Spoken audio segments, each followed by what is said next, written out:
Good evening to all of you. तो आज हम लोग डिस्कस करने वाले हैं 2026 में आए हुए जो ज्योमेट्री के नए क्वेश्चन थे, ठीक ठाक क्वेश्चन आपके एग्जाम में पूछे गए हैं, उनको हम लोग डिस्कस करेंगे किस तरीके से आपको एग्जाम में डील करना चाहिए। और अगर आप इस क्लास को देखते हैं तो अभी आपका अगर एनटीपीसी 12th लेवल का एग्जाम है या ग्रुप डी का एग्जाम है, वहाँ पे बहुत सारे क्वेश्चन आपको इस क्लास से, एक सिंगल क्लास से देखने को मिल जाएंगे, जिसमें हम लगभग सभी जो अच्छे क्वेश्चन हैं वो सारे के सारे ज्योमेट्री वाले लिए हुए हैं। और ये काफ़ी इंपॉर्टेंट और बड़ा इंटरेस्टिंग चैप्टर है, जिसमें कुछ समझने के लिए होता है। बाकी चैप्टर तो बड़े कॉमन होते हैं, लेकिन यहाँ पे चीज़ें आपको समझने के लिए कुछ पजल की ज़रूरत पड़ती है। इस क्लास को शुरू करने से पहले मैं बता दूं कि मेरी एक बुक आती है, मैथ्स का रहस्य। और ये इस बुक में क्या है कि लगभग हर चैप्टर के टाइप वाइज ट्रिक्स दिए गए हैं, उनके एग्जाम्पल दिए गए हैं, और साथ में लास्ट में प्रैक्टिस के लिए क्वेश्चन दिए गए हैं। और इसका सोल्यूशन भी आपको एप्लीकेशन पे कराया जा रहा है, अभी स्टार्ट हो गया है, जिसमें हम लोग नंबर सिस्टम और परसेंटेज के 2 टॉपिक किए हैं। बाकी क्लासेस आपकी आज से जो रिमेनिंग क्लासेस है वो स्टार्ट हो रही हैं इसके अंदर में। अगर इस बुक को आप पढ़ते हैं तो अपने स्पीड को 50% इंक्रीज कर सकते हैं। इसके अलावा जिस बैच में हम लोग क्लास कर रहे हैं वो बैच है संपूर्ण बैच, जिसके अंदर में ये सारी की सारी चीज़ें, जिसमें हम एनटीपीसी के लगभग 99% सिलेबस पूरा हो चुका है 2026 वाला। टेक्नीशियन के और एलपी के भी क्लासेस हुई हैं, ग्रुप डी उसके बाद स्टार्ट करेंगे, इन दोनों के बाद। बाकी ये चीज़ें आपकी पूरी हो चुकी हैं, ये दोनों क्लासेस। तो स्टार्ट किया जाए आज की क्लास। सबसे पहले क्वेश्चन पे आते हैं। पहला क्वेश्चन इस बार जो पूछा गया था वो क्या क्वेश्चन था, सभी लोग एक बार बताएंगे मुझे जल्दी से, एक बार कमेंट करिएगा। आवाज़ आ रही है, सब कुछ ओके है, फिर हम लोग क्लास को शुरू करते हैं। गुड इवनिंग सभी को। और मैं जहाँ तक देख पा रहा हूँ कई सारे लोग लाइव आ चुके हैं। आलम अंसारी, मनीष कुमार यादव, हाँ बिल्कुल हो जाएगा।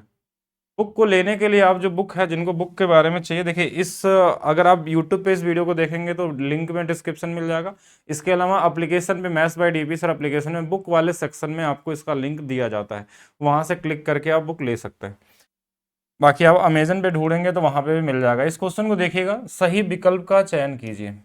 कैसे सही विकल्प चयन करेंगे, जब आपको कुछ बेसिक आइडिया होगा। क्या क्वेश्चन में दिया गया है कि एक वर्ग के विकर्ण बराबर नहीं होते हैं और एक दूसरे को समद्विभाजित करते हैं। तो वर्ग जो हमारे पास होता है एक ऐसा आकृति होता है जिसके चारों भुजाएं बराबर होती हैं, चारों कोण जो होते हैं 90 डिग्री होते हैं। इसका जो डायगोनल होता है ना, ये डायगोनल ये हमारा 90 डिग्री पे भी काटता है। साथ में बाइसेक्ट करने का मतलब होता है ये दोनों इसके बराबर होते हैं और ये वाला इसके बराबर। वैसे तो इसमें चारों बराबर होते हैं, ये चारों एरिया भी साथ में बराबर होते हैं, और ये डायगोनल भी बराबर होता है, यानी इसका डायगोनल जो होता है ये आपस में बराबर होते हैं, पहला चीज। दूसरा चीज, इसका डायगोनल जो होता है एक दूसरे से परपेंडिकुलर भी होते हैं, यानी एक दूसरे को 90 डिग्री पे भी काटते हैं। डायगोनल जो होते हैं हमारे पास, डायगोनल बाइसेक्ट करते हैं, बाइसेक्ट ईच अदर, यानी कि बाइसेक्ट करने का मतलब ये वाला इसको बराबर कर देगा, ये इसके। वैसे वर्ग में क्या होता है कि ये चारों के चारों सर्वांग हो जाते हैं, इसलिए भी एरिया बराबर हो जाता है। बहुत सारी चीजें इसके अंदर में हो सकती हैं, लेकिन यहाँ पे कॉमन चीज हमको क्या देखिए, इसमें बोला कि बराबर नहीं होते, मतलब ये गलत है। यहाँ बोला विकर्ण बराबर नहीं होते, तो ये भी गलत है। इस वाले में क्या दिया, एक वर्ग के विकर्ण जो है वो बराबर होते हैं, यहां तक तो सही है। दूसरा लाइन देखिए, एक दूसरे को समद्विभाजित करते हैं, बाइसेक्ट करते हैं, मतलब तीसरा वाला यहाँ पे पॉइंट सही होगा। विकर्ण बराबर होते हैं, समद्विभाजित नहीं करते, मतलब इस वाले में भी ये गलत है कहीं ना कहीं, मतलब तीसरा वाला ऑप्शन सही होगा। अब बताएंगे सी वाला, कई सारे लोगों ने आंसर बताया, मतलब आप लोग कहीं ना कहीं पढ़े हैं, अच्छी बात है। चलिए नेक्स्ट क्वेश्चन जो आपका दिया गया, दी गई आकृति में पी और क्यू समानांतर दिए गए, मतलब ये दोनों रेखाएं समानांतर है, तो एक्स का मान ज्ञात कीजिए। देखिए समानांतर में एक चीज समझेगा, ये जो कोण होता है ना ये वाला, इसके बराबर होता है। अगर ये 48 प्लस एक्स है, मतलब ये भी 48 प्लस एक्स हो जाएगा। और एक ये जो पूरी लाइन होती है वो 180 डिग्री का होता है। इनको जोड़िए, एक्स और एक्स कितना बार, 2x प्लस 48 बराबर में 180 होना चाहिए था। तो यहाँ से 2x की जो वैल्यू होगी, 40 घटा देंगे तो हमारे पास पहले 140 आएगा, 8 घटा देंगे 132 हो जाएगा। तो x की वैल्यू 66 हमारे पास क्या होगा, राइट आंसर होगा। तो ये तो बहुत कॉमन सा क्वेश्चन था, बेसिक, और ऐसे कई सारे क्वेश्चन आपके एग्जाम में पूछे जाते हैं, इसको मेंटली लगा सकते हैं। चलिए नेक्स्ट और क्वेश्चन की तरफ चलिए। नेक्स्ट क्वेश्चन क्या है हमारे पास, 5 वृत्त एक दूसरे को के आसन्न स्थित है। आसन्न स्थित का मतलब हमारे पास क्या हो गया, तथा रेखाएं M1 और M2 उनकी उभयनिष्ठ स्पर्श रेखाएं हैं, ठीक है। और यदि सबसे बड़े वृत्त की त्रिज्या 9 इकाई है और सबसे छोटे वृत्त की 4 इकाई है, तो मध्य वृत्त की त्रिज्या निकालनी है आपको। ये बहुत अच्छा कॉन्सेप्ट है, पहले तो एसएससी के एग्जाम में कई बार पूछा जा चुका है, आप 2017 वाले में देखेंगे वहां पे था, उससे पहले भी। और अगर आप पुराने जो कोर्स हमारा एडवांस मैथ्स पढ़े होंगे तो वहां पे ये सारी चीजें बताई जाती हैं आपको। इसमें क्या होता है कि अगर मैं ऐसे नॉर्मली लिख दूं कि एक सर्कल हमने बना लिया, ये वाला है हमारे पास, ये है, या फिर और बड़ा बना लिया है। उभयनिष्ठ रेखा है मतलब हमने ऐसे एक बनाया, एक इनका बता दिया, ठीक है। ये दोनों कहीं ना कहीं जाके लास्ट में मिल भी जाएंगे अगर छोटा बड़ा वृत्त होगा तो ये जो मान लीजिए R1 है, R2 है, R3 है, या इसके आगे आप कहीं भी चले जाइए, अगर बड़ा हो रहा है तो ठीक है, एक बराबर है तो भी ठीक है, और इस तरीके से R4 होगा। तो ये जो R1 R2 R3 होते हैं, R1 R2 R3, ये सभी क्या होते हैं, जीपी में होते हैं, जीपी में, यानी कि गुणोत्तर श्रेणी में होते हैं हमारे पास। कभी भी आ जाए, इसमें 3 वृत्त हो जाए, 4 हो जाए, 5 हो जाए, 6 हो जाए, 10 हो जाए, इसके पीछे भी बना लेंगे ना, ये जहां तक बन सकता है इनफाइनाइट सर्कल। ये सभी हमेशा क्या होते हैं, जीपी सीरीज में होते हैं, इनकी रेडियस जीपी में होती है। जो त्रिज्याएं होती हैं वो गुणोत्तर श्रेणी में होती है। अगर मान लीजिए ये, अगर ये 2 दिया है और ये 4 दिया है, तो आप बता देंगे अगर ये इसका 2 गुना तो ये भी इसका 2 गुना कितना हो जाएगा। देखिए ये इसका 2 गुना तो ये भी इसका 2 गुना कितना, हमारे पास 8 हो जाएगा। फिर 8 का 2 गुना ये 16 हो जाएगा, 16 का 2 गुना 32 हो जाएगा। ऐसे ही चलता जाएगा जीपी सीरीज में। अगर 1.5 गुना चल रहा है तो 1.5 गुना चलेगा, 2.5 गुना चल रहा है 2.5 गुना चल रहा है। जीपी का मतलब यही है कि इनका जो अनुपात होता है, कॉमन रेशियो, वो हमारे पास क्या होने चाहिए, सेम होने चाहिए। अब इस केस में आपको देखिए जो क्वेश्चन दिया, यहाँ पे 5 सर्कल दिए हैं। थोड़ा इसको बनाते हैं हम लोग एक बार, किसी भी तरीके से बना लेते, हमने 5 को बना लिया। अब एक छोटा बड़ा दिया तो हमने उसके हिसाब से बना लेते हैं थोड़ा सा। अगर नहीं बनाएंगे तो भी कोई फर्क नहीं पड़ेगा। मान लीजिए इस छोटे वाले को थोड़ा छोटा बना लेते हैं। इनकी स्पर्श रेखा ही बना सकते हैं आप। इस स्पर्श रेखा की वजह से सिमिलरिटी इसमें क्या होता है, लगता है। स्पर्श रेखा की वजह से इसके अंदर में सिमिलरिटी लगती है। बाकी ये मिलेंगे जाके कहीं ना कहीं। मान लीजिए ये वाला हमारे पास, देखिए क्वेश्चन में क्या बोला, जो सबसे छोटा वृत्त है ना उसका कितना दिया हमारे पास, 4 इकाई, और सबसे बड़े वाले को हम मान लेते हैं 9 दिया है। हमको बीच वाले का निकालना है। तो अगर ये वाला मान लीजिए R1 है, ये वाला इसको मान लेते हैं R2 और इसको मान लेते हैं R3। एक एक गैप का इससे कोई फर्क पड़ता नहीं, इनका भी निकालना होगा तो इसका निकाल के इसके बीच का भी निकाल सकते हैं। लेकिन ये जो R1 होगा, R2 होगा और R3 होगा, ये जीपी में होंगे। और जीपी सीरीज में क्या होता है कि जो बीच वाला नंबर होता है, इसका स्क्वायर बराबर R1 और R3 होता है। यानी कि हमको अगर R2 का मान चाहिए तो हम इन दोनों को गुणा कर लेंगे, 4 का और साथ में 9 का। तो R2 की जो वैल्यू आ जाएगी यहाँ से 2 गुणे में 3, और ये कितना आ जाएगा, 6 आ जाएगा। मतलब इस बीच वाले की वैल्यू 6 आ गई। और यही आपसे पूछा गया था, बीच वाले की वैल्यू क्या होगी। अगर मान लीजिए ये वाली वैल्यू पूछ ली, सपोज करिए इसका चाहिए, अगर इसकी वैल्यू मान लेते हैं, रेडियस टी है, तो टी का स्क्वायर बराबर क्या होगा, 4 गुणे में 6 होगा। तो टी बराबर रूट में कितना आ जाएगा, 24 आ जाएगा। या फिर हम इसको 2√6 भी लिख सकते हैं, जैसा भी आप चाहें वैसा बना सकते हैं। अगर इसका चाहिए, अगर इसका चाहिए होगा तो क्या करेंगे, इसका चाहिए, इसका मान लीजिए हमारे पास क्या है, एम है रेडियस, तो एम बराबर क्या हो जाएगा, एम स्क्वायर बराबर रूट में 6 गुणे में, रूट तो एक ही जगह लगेगा ना, या तो स्क्वायर या तो रूट, जैसा भी कर सकते हैं। मतलब एम स्क्वायर की वैल्यू अगर निकालेंगे तो ये 6 गुणे में 9 आ जाएगा। यहाँ से इसकी वैल्यू भी निकाल सकते हैं, मतलब सभी का निकाल सकते हैं। बीच वाले पूछा गया था, हम इन दोनों के साथ में अप्लाई कर लिया। ये दोनों दिए रहेंगे तो उससे भी हम निकाल सकते हैं, बीच वाला कहीं से भी आ सकते हैं। एज करा दिया गया है, रेशियो वाले चैप्टर के अंदर में एज के क्वेश्चन करा दिए गए हैं, जो 2026 में आए हुए हैं। एएलपी और टेक्नीशियन वाला भी कराया जाएगा आपको। ये रूल को आप ध्यान रखिएगा, बड़े इंपॉर्टेंट चीज है। इसको कई बार कभी क्वेश्चन में ऐसे नॉर्मली दे देता है आपको, कि कई बार एग्जाम में हमारे पास ऐसे दे देता है, सिर्फ यही देता है कि ये R1 है, R2 है और ये R3 है। तो यहाँ पे आपसे बस रिलेशन पूछता है, तो R2 स्क्वायर की जो वैल्यू होती है R1 R3 होती है, तो R2 की वैल्यू रूट में R1 R2 R3 भी लिख सकते हैं। या तो ये ऑप्शन में मिल जाएगा, या तो ये ऑप्शन में मिल जाएगा, या तो इनकी वैल्यू दी रहेगी, ये वाला पूछ लेगा। और इसमें भी और बहुत सारे केसेस पॉसिबल हैं, आपके एग्जाम में ज़्यादा हाई लेवल नहीं आएगा। ये एंगल पे भी बहुत सारा चीज़ डिपेंड करता है अंदर, कि जीपी में तो देखिए हमेशा होगा, लेकिन एंगल भी जैसे यहाँ पे डिसाइड करेगा कैसे बन सकता है। ये एंगल 60 का होगा तो क्या हो सकता है, अगर इस 60 का एंगल में चलता है तो ये हमेशा, अगर ये 60 डिग्री में चलता है तो हमेशा ये 3 गुना के सीरीज में चलता है। फिर इसके लिए आपको जीपी लगाने की भी जरूरत नहीं, इसके आगे जितना भी एक चलेगा, ये 3 चलेगा, ये 9 चलेगा इस सीरीज में, जब ये 60 डिग्री होगा। अगर ये 45 का होगा तो इसका अलग वैल्यू आ सकते, निकाला जाता है हम लोग सिमिलरिटी से। लेकिन जरूरत एंगल पे भी बनते हैं, तो जब क्वेश्चन के लेवल को हाई करना होता है। कॉमन चीज आपको बस जानना है कि ये हमेशा जीपी में होते हैं, और वैल्यू दिया रहेगा आप उससे निकाल सकते हैं। चलिए, मतलब अच्छा क्वेश्चन नहीं बोल सकते, ये कॉमन था, ये मेंटली लगाने वाला क्वेश्चन था। हमको दिखा था कि एक जगह 4 है, एक जगह 9 है, हमको बस रूट में कर देना था 4 गुणे 9, और ये हमारे पास कितना आता था, 6 आता था। यही आंसर था, यानी कि आंसर तो 2 ही सेकंड का था।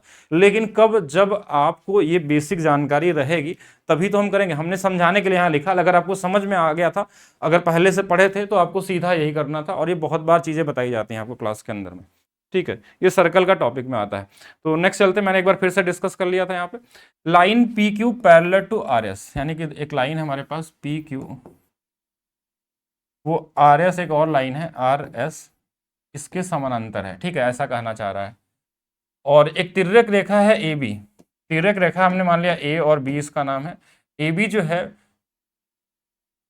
पी क्यू को सी पे, इसको सी पे काटता है, और आर एस को डी पे काटता है, यानी ये वाला डी पे काटता है, ऐसा दिया गया है। ए सी क्यू की वैल्यू है, ए सी क्यू की वैल्यू, ये वाली जो वैल्यू है वो 6x दिया हुआ है। और क्यू सी डी की वैल्यू है, क्यू कहाँ है, क्यू सी डी, ये वाली जो वैल्यू दिया है वो 5x प्लस वाई दिया हुआ है। और बी डी एस की वैल्यू जो दिया हमारे पास, B D S, B D S किधर दिख रहा है, बी डी एस, इसकी जो वैल्यू हमारे पास दिया हुआ है, ये वैल्यू हमारे पास कहाँ है, 2x प्लस 3y है, 2x प्लस 3y है। अब आपसे क्यू सी डी का मान पूछा गया है, क्यू सी डी मतलब यही वाली वैल्यू पूछी गई है आपसे, कहीं से भी निकाल सकते हैं, बहुत कॉमन सा क्वेश्चन है। अब देखिए कुछ कुछ चीजें आपको पता होना चाहिए। देखिए ये एक पूरा लाइन बनना, मतलब इन दोनों का सम 180 होगा, यानी इनको जोड़ लेंगे 6 और 5 11, तो 11x प्लस वाई बराबर 180, एक इक्वेशन हमारे पास ये बन जाएगा। और ये जो अंदर अंदर वाले कोड होते हैं ना, ये दोनों आपस में बराबर होते हैं, यानी इनको इनको बराबर भी लिख सकते हैं। अगर बराबर लिखेंगे तो कैसे लिखेंगे हम लोग कि 5x प्लस वाई बराबर में हमारे पास 2x प्लस 3y, इसको डायरेक्ट भी कर सकते थे कि इधर वाला जाएगा ये 3x हो जाएगा और इधर वाला हमारे पास क्या आ जाएगा, 2y आ जाएगा। एक्स वाई का अनुपात बनाना हो तो बना सकते हैं अब अपने मर्जी से, नहीं तो आप यहां से किसी एक का मान रख लीजिए। जैसे हम किसी एक का निकालने, एक्स का मान निकालने या वाई का, अगर वाई का मान रखेंगे तो क्या होगा, 3x/2 बराबर में क्या आएगा, वाई। तो यहाँ पे हमने 3x/2 रख दिया। अब देखिए क्या होगा, 11 दूना 22 और हमारे पास 3, 25x बटे में 2 बराबर में 180 है। चलिए काट लेते हैं, 5 से 36 बार में, 5 से 5 बार में, तो यहां से x की जो वैल्यू आ गई 72 बटे में 2 डिग्री, नहीं 72 बटे में 5 डिग्री हमारे पास क्या होगा, आंसर होगा। x का मान आ गया, अगर x का मान आ गया तो y का मान भी निकाल सकते हैं यहां पे रख के। देखिए इसकी वैल्यू हमारे पास अगर निकालना चाहे तो ये इसकी वैल्यू कितनी आ जाएगी, 3 गुणे में 72 बटे में 2 गुणे में ये 5 आ जाएगा y का मान। यहाँ से तो कुछ नंबर कट जाए तो ठीक है, नहीं तो इसको गुणा कर लीजिए, हमारे पास 216 आ जाएगा, नीचे 10 से भाग दे देंगे तो हमारे पास कितना आ जाएगा, 21.6 आ जाएगा। और पूछा क्या गया हमारे पास, इसकी वैल्यू पूछी गई थी 5x की जो वैल्यू हमारे पास है। देखिए x की वैल्यू अगर यहाँ से 5x की वैल्यू निकाल दे हम तो कितना आ जाएगा हमारे पास, 72 डिग्री है। तो इसकी वैल्यू 72 और प्लस 21.6 डिग्री, तो 7 और 2 9 हो गया, और 93.6 आपका आंसर हो जाएगा। 93.6 डिग्री हमारे पास ऑप्शन नंबर बी होगा। मतलब कहीं ना कहीं थोड़ा सा कैलकुलेशन तो था इसके अंदर में। Quantity equation chapter, quantity equation chapter मतलब कौन सा कहना चाह रहे हैं, थोड़ा एक बार सही से बताइए, मैं समझ नहीं पाया आप चैप्टर का नाम पे किस चीज के इक्वेशन की बात कर रहे हैं। एक बार आप पूरा लिखिएगा, चैप्टर का नाम, किस चैप्टर के अंदर की चीजें बता रहे हैं आप। नेक्स्ट क्वेश्चन देखेंगे, दो संकेंद्री वृत्तों की त्रिज्याएं हमारे पास दी गई हैं। बड़े वृत्त की जो उस जीवा की लंबाई ज्ञात की जो छोटे वृत्त की स्पर्श रेखा, बहुत रिपीटेड टाइप का क्वेश्चन है, नहीं बार बार आपके एग्जाम में देखने को मिलता है, सभी एग्जाम में आ जाते हैं जहां पे ज्योमेट्री पूछा जाता है। संकेंद्री मतलब कॉन्सेंट्रिक जो होता है हमारे पास क्या होता है, एक ही केंद्र पे 2 सर्कल हैं, और इसमें बोलता है जो बड़े वृत्त की जीवा है ना वो छोटे वाले को स्पर्श करता है, इसकी लंबाई आपसे पूछी जाती है, कई बार क्वेश्चन में आ चुका है ऐसे क्वेश्चन, कई बार एग्जाम में दिए। अगर ये छोटा वृत्त का रेडियस यहां से यहां तक कितना दिया क्वेश्चन में, 15 दिया है, अगर बड़े का हम यहां मिला दे इस वाले पॉइंट पे तो ये वाली वैल्यू 17 हो जाती है, और एक ये 90 डिग्री बनता है। कभी भी कोई सर्कल में एक स्पर्श रेखा खींचेंगे और रेडियस को जब मिलाते हैं तो ये 90 डिग्री मिलाता है, क्योंकि ये सबसे मिनिमम डिस्टेंस होता है इस दोनों रेखाओं के बीच में, तो हमेशा 90 डिग्री बनता है। अब ये समकोण त्रिभुज बनेगा तो ये 15 है, ये 17 है, तो ये वाला 8 हो जाएगा, यहां से लेके यहां तक 8। और ये अगर जीवा पे कोई सर्कल हम मिलाते हैं 90 डिग्री बनाता है तो ये इसको 2 बराबर भागों में बांटता है। क्यों, क्योंकि इधर से भी मिलाएंगे तो वही 17 आएगा, ये 15 आएगा, तो ये भी 8 है। वैसे तो आपको पता होना चाहिए कि अगर हम सर्कल से किसी जीवा पे 90 डिग्री बनाते हैं तो ये दोनों बराबर होते हैं। इसके पीछे का लॉजिक होता है ये और ये, एक सर्कल बनता है जिसको हम आइसोसेलेस ट्रायंगल बोलते हैं, ये आर और ये आर, ये दोनों ट्रायंगल आपस में सर्वांगसम होते हैं। सर्वांगसम का मतलब होता है कि ये भुजाएं बराबर, ये दोनों बराबर, ये कॉमन है, ये एंगल बाई सेक्टर भी होता है। अगर चाहे तो इसको भी निकाल सकते हैं कि ये दोनों एंगल जो होते हैं एंगल बाई सेक्टर भी होते हैं। ये जो हाइट होती है ना, ये सिर्फ हाइट ही नहीं है, ये मीडियन का भी काम करती है, और मीडियन की वजह से ही 8-8 में बता था। और यही हमारा शीर्षलंब भी है, यही हमारा मीडियन भी है, यही हमारा एंगल बाई सेक्टर भी है। बाकी ज्यादा डिटेल में नहीं जाते, लेकिन कॉमन चीज आपको पता होना चाहिए दोनों बराबर क्यों होते हैं। तो ये अगर 8 निकल गया तो ये भी 8, यानी कि दोनों पूरी लंबाई कितनी हो जाएगी, 16 सेंटीमीटर की हो जाएगी। ये कॉमन सी चीज हो गई। चलिए दूसरा चलते हैं हम लोग नेक्स्ट। दो समपूरक कोणों में एक बड़ा कोण छोटे कोण से 32 अधिक है। समपूरक कोण का मतलब सप्लीमेंट्री एंगल जो होता है, दो कोणों का योग 180 डिग्री होता है। अगर 180 हमारे पास पूरी डिग्री है, इसमें से एक 32 बड़ा है, तो उस 32 को पहले हटा देते हैं जो बड़ा होगा। तो 32 अगर हटा देंगे, पहले 30 घटा लेंगे 150 यानी 148, जो 148 होगा उसमें दोनों बराबर बराबर होंगे। देखिए एक होगा 74 और दूसरा भी 74। अब जो ये 32 जिसको कम हमने किया था ना, एक को 32 ज्यादा मिल जाएगा, यानी एक बड़ा वाला ये होगा, छोटा वाला ये होगा, और छोटा वाला कितना हमारे पास 74 डिग्री होगा। अच्छा, द्विघात समीकरण पढ़ा दिया गया है अलजेब्रा के अंदर, देख लीजिएगा जो क्वेश्चन आए थे वही कराया जाएगा ना आपको। ये क्लासेस थ्योरी क्लासेस नहीं है, उसके लिए आपको मैथ्स फाउंडेशन बैच के अंदर पढ़ना होगा। रेलवे फाउंडेशन में क्वाड्रेटिक इक्वेशन पढ़ाया गया है या अलजेब्रा पढ़ाया गया है। ये जो हम लोग कर रहे हैं ना, प्रीवियस ईयर क्वेश्चन कर रहे हैं। ये अलजेब्रा के अंदर जो प्रीवियस ईयर क्वेश्चन आया था इस बार आपका, वो करा दिया गया, जिसमें मैक्सिमम मिनिमम बहुत सारे क्वेश्चन पूछे गए थे आपके एग्जाम में। किसी क्वाड्रेटिक इक्वेशन में मैक्सिमम वैल्यू मिनिमम वैल्यू उसके लिए कैसे निकलता है, उसका तरीका भी मैंने बताया था आपको। आप वीडियो चेक करेंगे तो दिख जाएगा आपको अलजेब्रा के अंदर में। ये अलजेब्रा के ही सब टॉपिक हैं एक तरीके से। मान लीजिए एबीसी समकोण त्रिभुज है। समकोण त्रिभुज कैसा होता है कि जिसमें एक कोण हमारा 90 डिग्री होता है। ये वाला मान लीजिए 90 है, जो क्वेश्चन में बोला ये बी है, किसी और का नाम हम ए बी सी बाकी लिख लेते हैं, और ए सी बी की वैल्यू 30 है, यानी ये वाला वैल्यू 30 है और ये वाली वैल्यू 60 हो जाएगी खुद से। अच्छा, समकोण त्रिभुज जब हम लोग पढ़ते हैं हाइट एंड डिस्टेंस, तो उसमें भी ये चीज बताया जाता है कि ये 30 डिग्री है तो ये 1 होगा, ये 60 है तो ये √3 होगा, और ये 90 के सामने वाला 2 होता है। ये अनुपात फिक्स होता है अगर हाइट एंड डिस्टेंस में हम यूज करते हैं तो भी। अब क्वेश्चन में बोला ए बी की वैल्यू 5 है, मतलब 1 यूनिट की वैल्यू 5 दिया हुआ है, तो 2 यूनिट की वैल्यू 10 होगा, और √3 की वैल्यू 5√3 होगा। पूछा क्या है क्वेश्चन में, पूछा गया है ए सी प्लस बी सी। ए सी की वैल्यू हमारे पास कितनी है, यहाँ से यहाँ तक 10 है, और प्लस, और बी सी की वैल्यू हमारे पास कितना, यहाँ से लेकर यहाँ तक 5√3 है। तो यही हमारा क्या होगा, आंसर हो जाएगा। तो 10 + 5√3 आपका ऑप्शन नंबर सी राइट होगा आपका। पहले जो पढ़ रहे हैं उसको पढ़ लीजिए, बाद में देखेंगे, जैसे बारी बारी से ही तो पढ़ेंगे, एक साथ सारे थोड़ी ना पढ़ लेंगे। पहले आप ज्योमेट्री कर लें। देखिए अब देखिए क्या क्या बचा है इसमें, आपको 2 चैप्टर बचे हुए हैं। एक आपका बचा हुआ है ट्रिग्नोमेट्री, जिसमें ज़्यादा क्वेश्चन इस बार नहीं पूछे गए थे, 15 से 20 क्वेश्चन होंगे एनटीपीसी वाले में। इसके अलावा आपका मेंसुरेशन बचा है, और इसके अलावा एक छोटा सा टॉपिक और आता है बेसिक मीन मोड मीडियन वाले, उसको भी हम लोग करेंगे, ठीक है। तो ये 3 टॉपिक आपके रह गए हैं। नेक्स्ट देखेंगे, मान लीजिए सी एक वृत्त है, तो वृत्त बना लेते हैं कैसे, सर्कल, ठीक है। सर्कल हमारे पास, इसका नाम सी है, जिसका केंद्र हमारे पास ओ दिया हुआ है, ओ हमारे पास सेंटर है इसका। फिर क्वेश्चन में क्या दिया हुआ है, ए बी जो है सी पे लघु चाप है। लघु चाप क्या होता है, यानी कि जो माइनर आर्क होता है हमारे पास, यानी कि कहीं भी ए बी बना लीजिए, हमने मान लिया ए और बी यहाँ बना लिया, ये 2 पॉइंट बना लिया, और यहाँ से लेके यहाँ तक ये माइनर आर्क हो गया। इसको चाहे तो आप मिला भी सकते हैं, ऐसे नहीं मिलाएंगे तो कोई दिक्कत नहीं, वैसे ही मिलाएंगे तो क्या बन जाएगा, जीवा बन जाएगा। तो ये वाला जो दूरी होती है ना यहाँ से यहाँ तक, इसको हम बोलते हैं आर्क। अब इसमें हमने छोटा बनाया है, अब इसके इधर जो है ना, ये भी ए बी है, ये वाला भी ए बी है, क्योंकि यहां से यहां तक भी एक आर्क है, इसको बोलते हैं मेजर आर्क। और ये जो नीचे वाला है क्या है, माइनर आर्क है, छोटा लघु चाप है, और ये वाला ए बी का बड़ा वाला चाप है। अगर कोई भी जीवा आप बनाते हैं तो उस 2 भागों में बढ़ जाता है सर्कल, और एक नीचे वाला जो छोटा वाला चाप है, ऊपर वाला क्या है, बड़ा वाला चाप है, मेजर आर्क है। अब क्वेश्चन में क्या बोला कि ए बी जो है सी का एक लघु चाप है, तो कहीं भी इधर इधर कहीं बना सकते थे आप। मान लीजिए एस लघु चाप ए बी पे एक बिंदु है, यानी इसी ए बी पे कोई हमारा एक बिंदु है एस, हमने एस बना लिया। और फिर बोला क्वेश्चन में क्या कि यदि ए बी जो है ओ पर 120 डिग्री का कोण आंतरित करता है। आंतरित करने का मतलब होता है कि यहां से जब हम ओ को देखेंगे तो ये 120 डिग्री का कोण बनना चाहिए, ठीक है, ये बनना चाहिए। ए एस बी का मान पूछा गया, मतलब आपसे बोला गया इस वाले कोण का मान बताइए यहां से लेके यहां तक का। अब कोई ऐसा मत कर दीजिएगा कि ये एक चतुर्भुज जैसा दिख रहा है। अगर ये इसको थोड़ा सा और अच्छे से बना लेते हैं हम लोग, तो ये यहाँ से यहाँ मिला लेते हैं और इसको यहाँ मिला लेते हैं। ऐसा मत करिएगा कि ये चतुर्भुज है तो आमने सामने कोण 180 होंगे, ऐसा नहीं होता है। अब इसमें कई प्रॉपर्टी आपको साथ में होता है, यानी बहुत कॉमन तरीके से आप समझ सकते हैं इस चीज़ों को। अब कॉमन क्या है, ये क्वेश्चन हर जगह आपको दिख जाएगा, एसएससी के एग्जाम में दिख जाएगा, सीएचएसएल में दिख जाएगा, रेलवे में बल्कि अच्छा पूछा गया एसएससी वाले से, जो आजकल एसएससी में आ रहा है उससे तो बहुत ही बेहतर है। तो यहाँ पे अगर देखा जाए ध्यान से, तो आपको क्या क्या प्रॉपर्टी पता होना चाहिए कि जब हम कोई भी हमारे पास ये आर्क जो है, यहां से अगर मैं सेंटर में मिला दूं इस लाइन को, अपने से खुद से कंस्ट्रक्शन करेंगे, तो जो सेंटर पे बना कोण होता है ना, इस पे बने कोण का ये डबल होता है। ये प्रॉपर्टी आपने पढ़ा होगा, इसका प्रूफ भी आपको क्लास में बताया जाता है कि जैसे यहां से यहां तक अगर ये थीटा होता है तो ये 2 थीटा होता है।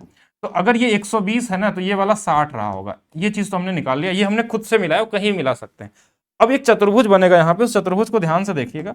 ये चतुर्भुज को ये जिस पे मैं मार्क कर रहा हूँ, इस चतुर्भुज को देखिएगा जिस पे वो सिर्फ मार्क कर रहे हैं, इस पे इस तरीके से लाइन बना रहा हूं मैं। इस चतुर्भुज को देखिएगा, 1 भुजा 2 भुजा 3 और 4। अब एक ऐसा चतुर्भुज है जिसके जो कॉर्नर है ना, इनके शीर्ष जो है, जिनके जो वर्टेक्स हैं वो क्या है, कहीं ना कहीं सर्कल के पॉइंट पे, मतलब सर्कल के परिधि पे हैं। तो ऐसा कोई भी चतुर्भुज जो सर्कल के उसके जो चारों शीर्ष होते हैं परिधि पे आते हैं, तो ऐसे चतुर्भुज को हम साइक्लिक क्वाड्रिलेटरल बोलते हैं। जैसे एक प्रॉपर्टी तो ये लग गया कि 60 आ गया। एक प्रॉपर्टी ये होती है कि अगर कोई भी एक ऐसा चतुर्भुज मिल जाए आपको, तो अगर ये चारों शीर्ष इसके कहां पे हो, परिधि पे, तो अगर ये ए बी सी डी है, तो इसमें आमने सामने के कोण जो होते हैं ना, जैसे ये θ1 है, ये θ2 है, तो θ1 प्लस θ2 की जो वैल्यू होती है 180 होती है। इस ऐसे चतुर्भुज को हम बोलते हैं साइक्लिक क्वाड्रिलेटरल, चक्रीय चतुर्भुज बोला जाता है। इसके अंदर में ही एक थ्योरम लगता है, टॉलमी थ्योरम, जिसका यूज आपके एग्जाम में नहीं होता है। जब हमको इसके अंदर इसके भुजाओं को देके, इनके डायगोनल को देके आपसे रेडियस पूछा जाता है, वैसा क्वेश्चन आपके एग्जाम के लेवल में है भी नहीं, ना तो 80 में आएगा। तो इन बस आपको क्या यूज करना है इसमें साइक्लिक में, कि आमने सामने के कोणों का योग कितना होता है, 180 होता है। एक और चीज इसमें जान सकते हैं, जैसे किसी एक भुजा को आप बढ़ा देते हैं ना, तो ये वाला जो कोण होता है इसके अंदर वाले अपोजिट कोण के बराबर है। अगर ये θ1 है तो ये θ1 हो जाएगा। क्यों? क्योंकि θ1 प्लस θ2 मिलके ही तो 180 होगा, क्योंकि एक लाइन बनेगा यहाँ पे। अच्छा, ये दोनों 180 होते हैं, तो जैसे अगर ये 60 है तो इसके सामने वाला कितना होगा, इन दोनों को जोड़ने पे 180 आएगा, तो ये वाला 120 होगा।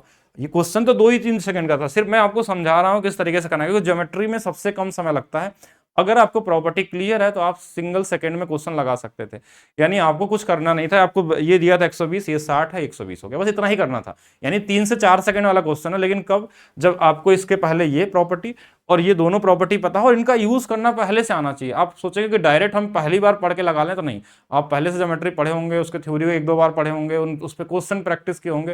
जैसे आज कर रहे हैं प्रैक्टिस, तो आगे आपको ऐसा मिलेगा तो लगा लेंगे, ऐसा होगा। आपको सीधा सीधा प्रॉपर्टी यूज भी नहीं कर सकते हैं अगर आप पहली बार पढ़ रहे हैं तो चलिए यहाँ पे आंसर क्या होगा, 120 डिग्री होने वाला है। नेक्स्ट क्वेश्चन देखते हैं। दो रेखाएं ए बी और सी डी समानांतर है, ए बी और सी डी समानांतर है, ऐसा क्वेश्चन में बोला गया है। पी क्यू एक तिर्यक रेखा है, पी और क्यू हमने एक तिर्यक रेखा बना दिया, जो ए बी को एम पे और इसको एन पे काटता है। M N D, M M कहाँ, एम एन डी, ये एंगल 47 डिग्री है। तो ए एम एन कहाँ बनेगा, ए एम एन, ये वाला पूछा गया है। अच्छा, ये चीजें देखिए आप बहुत कॉमन तरीके से निकाल सकते हैं। हमको पता है कि जो ये वाला एंगल होता है ना, वही हमारे पास ये भी होगा, प्रॉपर्टी में यही होता है। अब ये अगर 47 है तो ये भी 47 होगा, ये 47 है तो ये भी 47 होगा। अगर आपसे ये वाला पूछा जाता तो 180 में घटाना होता, ये पूछा जाता तो इसके दोनों बराबर होते हैं, ये दोनों बराबर होते हैं। तो जो चीज यहाँ पे चलती है, सारी चीजें वही चीज यहाँ पे चलती है। अगर ये 47 तो ये वाला भी 47, ठीक है। अगर ये पूछा गया तो ये भी, क्या पूछा था इसमें हमने देखा ही नहीं, क्या पूछा गया था, ए एम एन, कहाँ है ए एम एन, तो हाँ, तो यहाँ पे हमारे पास एन कहाँ से आ गया इसमें, ए एम एन, हाँ ठीक है, ये वाला एन था ना, तो 47 ही रहेगा। इसमें सेम ही डिग्री है, मतलब बहुत कॉमन सा क्वेश्चन होता है। अगर आपको डायरेक्ट पता है तो आप ये भी लिख सकते थे, ये इसके बराबर होता है, इजी लेवल। एक त्रिभुज फिर से समकोण है, समकोण त्रिभुज के अंदर में हमारे पास क्या होता है, अगर एक कोण भी 90 डिग्री दिया हुआ है और ए बी सी हमने बना लिया, ए बी की वैल्यू हमारे पास 12 दिया है, ए सी की वैल्यू 13 है, तो ये वाला 5 हो जाएगा ट्रिपलेट के through. tan a minus tan c, ये तो डायरेक्ट जीरो होता है, इसमें करना ही क्या है, देखिए ए और सी कंप्लीमेंट्री एंगल। अगर टिग्नोमेट्री थोड़ा सा यहाँ सोचे तो टिग्नोमेट्री में क्या होता है कि जैसे टिग्नोमेट्री में हमारे पास क्या होता है कि अगर ये 90 बच गया तो त्रिभुज के तीनों कोणों का योग जो होता है 180 डिग्री से ज्यादा नहीं होता है। तो अगर ये अकेला 90 है तो ये बचा हुआ दोनों कोण जो होंगे ना, वो दोनों भी मिलकर क्या होंगे, 90 डिग्री होंगे। और 90 डिग्री को हम बोलते हैं कंप्लीमेंट्री एंगल। और कंप्लीमेंट्री एंगल जब दो कोणों का योग कंप्लीमेंट्री होता है तो साइन ए माइनस साइन बी हो, सॉरी कॉस बी, या फिर tan a minus tan b हो, कॉट b हो, sec a minus cosec b हो। ये तब जब a और b क्या हो, कंप्लीमेंट्री हो, a b क्या हो, कंप्लीमेंट्री। ये हमेशा जीरो आते हैं, कई बार ट्रिग्नोमेट्री में पूछा जा चुका है। तो a और c कंप्लीमेंट्री है, इसीलिए यहाँ पे a और c दिया है। tan के साथ कॉट, साइन के साथ कॉस, सेक के साथ कोसेक, ये जीरो होगा। वैसे आपको नहीं पता है तो आप अभी यहाँ पे यूज भी कर सकते हैं बेसिक ट्रिग्नोमेट्री वाला रूल। आपसे बोला गया tan a का मान चाहिए, तो tan a मतलब यहां से देखना है तो इसके सामने परपेंडिकुलर 5/12 होगा। tan c यानी कि यहां से देखना है तो इसका बेस ये वाला 5 आ जाएगा, नीचे में फिर से 12 घटा देंगे तो भी जीरो आएगा। वैसे तो आपको पता होना चाहिए कि इसकी वैल्यू जीरो ही होती है, ठीक है, क्योंकि इसको लिख के लगाने का कोई मतलब था नहीं। चलिए नेक्स्ट देखते हैं। दो समानांतर रेखाएं L1 L2 एक तिर्यक रेखा पे काटते हैं, एकांतर अंतर कोणों में 1/65 दिया है। तो संगत एकांतर कोण देखिए वही सेम ही होता है, अंदर वाले जो कोण होते हैं वो दोनों क्या होते हैं, सेम बराबर होते हैं, ठीक है। चलिए ये तो इजी था, नेक्स्ट करते हैं। मान लीजिए ए बी सी डी एक चतुर्भुज है, निम्नलिखित में से किसी भी शर्त को पूरा करता है। पहला शर्त क्या दिया है, विपरीत भुजाएं बराबर हैं। विपरीत भुजाएं बराबर कहाँ होती हैं, आयत के अंदर भी होता है और समानांतर चतुर्भुज के अंदर भी होता है, वर्ग के अंदर भी होता है। मतलब कोई भी समानांतर चतुर्भुज होगा तो उसके अंदर तो विपरीत भुजाएं बराबर होती हैं। और समानांतर चतुर्भुज के अंदर क्या क्या आता है, वर्ग आता है, अभी मैंने ऑप्शन नहीं देखा है, आयत भी आता है, ये समानांतर चतुर्भुज के ही पार्ट हैं। तीसरा हमारे पास क्या आता है इसके अंदर में, रोम्बस आता है, इसको हम सम चतुर्भुज बोलते हैं, सम चतुर्भुज, ठीक है, ऐसे लिख देते हैं। ये तीन जो चीजें जो आती है हमारे पास, ये क्या है, समानांतर चतुर्भुज के ही पार्ट हैं, यानी इसमें आमने सामने की भुजाएं, विपरीत भुजाएं बराबर होती हैं, ठीक है। तो ये पहला पॉइंट, इन तीनों में से कोई ना कोई एक हो सकता है। अच्छा, समलम चतुर्भुज क्या होता है, इसको ट्रेपेजियम बोलते हैं। इसमें दो भुजाएं समानांतर होती हैं, दो समानांतर नहीं होती हैं, तो ये तो ऐसे ही हटा दीजिएगा। यही बोला ना, विपरीत भुजाएं बराबर, अच्छा नहीं, यहाँ बराबर बोला गया है, तो थोड़ा इसको भी ध्यान देंगे। विपरीत भुजाएं बराबर, समानांतर की बात ही नहीं, तो बराबर भी इसमें होता है, वर्ग में भी बराबर होता है, आयत में भी बराबर होता है और समचतुर्भुज में भी बराबर होता है, और समानांतर चतुर्भुज तो है ही। एबीसीडी का प्रत्येक विकर्ण इसके सर्वांगसम त्रिभुजों में विभाजित करता है। अब ये चीज इन तीनों में भी आ जाती है। अगर हम वर्ग में भी बात करें, अगर जो विकर्ण होते हैं, हमने थोड़ा देर पहले बताया था, ये सर्वांगसम, ये सर्वांगसम, ये सर्वांगसम चारों होते हैं। अगर ये पैरेललोग्राम होता तो भी ये वाला क्या होगा, इसके इस समानांतर ये, इसके समानांतर ये होता है, तो ये समानांतर चतुर्भुज का ही पार्ट हमारे पास है। विपरीत कोणों का प्रत्येक युग्म बराबर है, तो ये हमारे पास वर्ग के अंदर भी आता है। वर्ग में चारों कोण 90 डिग्री है, तो अपोजिट वाले तो वैसे 90-90 है, लेकिन ये समानांतर चतुर्भुज में भी ये फॉलो करेगा सभी में, तीनों में, कि जैसे ये वाला अगर थीटा है तो ये भी थीटा होगा, ये वाला अल्फा है तो ये भी अल्फा होता है। एडजेसेंट एंगल का सम 180 होते हैं, कोई भी आमने सामने के कोण बराबर होते हैं समानांतर चतुर्भुज के अंदर में। तो ठीक है, ये हमने समझ लिया। ए बी सी डी के विकर्ण एक दूसरे को समद्विभाजित करते हैं, तो ये भी किसके अंदर आता है, समानांतर चतुर्भुज के अंदर आता है। विकर्ण समद्विभाजित करते हैं कि ये वाला इसके बराबर है, ये वाला इसके बराबर है, तो समानांतर चतुर्भुज का पार्ट होगा। ए बी सी डी क्या होना चाहिए, अब देखिए इसमें हमारे पास क्या हो गया, ये तो वैसे ही गलत है, पतंग काइट हिस्सा नहीं होगा। समानांतर चतुर्भुज सबसे सही आंसर होगा आयत के अलावा। देखिए आयत भी समानांतर चतुर्भुज का ही पार्ट होता है, कहीं ना कहीं इसके अंदर आता है, तो कुछ चीजें इसके अंदर शायद ना हो, वो देख लेते हैं। आयत में हम अगर बनाते हैं, हाँ आयत में एक चीज की अगर हम करें तो डायगोनल को काट पाएगा, नहीं, डायगोनल को आयत के अंदर में डायगोनल बराबर तो होते हैं एक दूसरे से, और ये 90 नहीं काटेगा तो बाइसेक्ट भी नहीं कर पाएगा, नहीं तो आयत नहीं हो पाएगा। मतलब सही आंसर आपका समानांतर चतुर्भुज होगा, ठीक है। तो समानांतर चतुर्भुज को हम लोग ले लेंगे, बाकी आयत में भी चीजें होंगी, लेकिन आपको समानांतर चतुर्भुज सबसे बेहतर ऑप्शन रहेगा इस क्वेश्चन में। बाकी आप देखिएगा क्या आंसर दिया गया था, ठीक है। नेक्स्ट देखते हैं, चक्रीय समलंब, और ट्रेपेजियम को हम बोलते हैं चक्रीय समलंब, ठीक है। ऐसा कुछ दिखता है, देखिए इस तरीके से। इसमें क्या होती है कि दो भुजाएं तो समानांतर होती हैं और दो भुजाएं समानांतर नहीं होती हैं, इसी को हम क्या बोलते हैं, समलंब चतुर्भुज भी बोलते हैं। और इसमें चक्रीय डाल दिया है, चक्रीय डाल दिया, साइक्लिक ट्रेपेजियम। साइक्लिक ट्रेपेजियम का मतलब हो गया कि कोई भी चीज के अगर आप साइक्लिक डाल देते हैं, इसका मतलब कि ये किसी सर्कल के अंदर जरूर आ सकता है जिसके चारों वर्टेक्स क्या हो सर्कल में। और ये प्रॉपर्टी आते ही आपके दिमाग में एक और चीज आना चाहिए कि इसमें आमने सामने के जो कोणों का योग होता है वो 180 डिग्री होता है साइक्लिक क्वाड्रिलेटरल के अंदर में। अब 180 हो सकता है इनके कोणों का अंतर अपोजिट वाले में। अच्छा, एक चीज और समझेंगे कि समलंब में हमारे पास ना ये दोनों कोण बराबर होते हैं, ये दोनों कोण आपस में क्या होते हैं, बराबर होते हैं।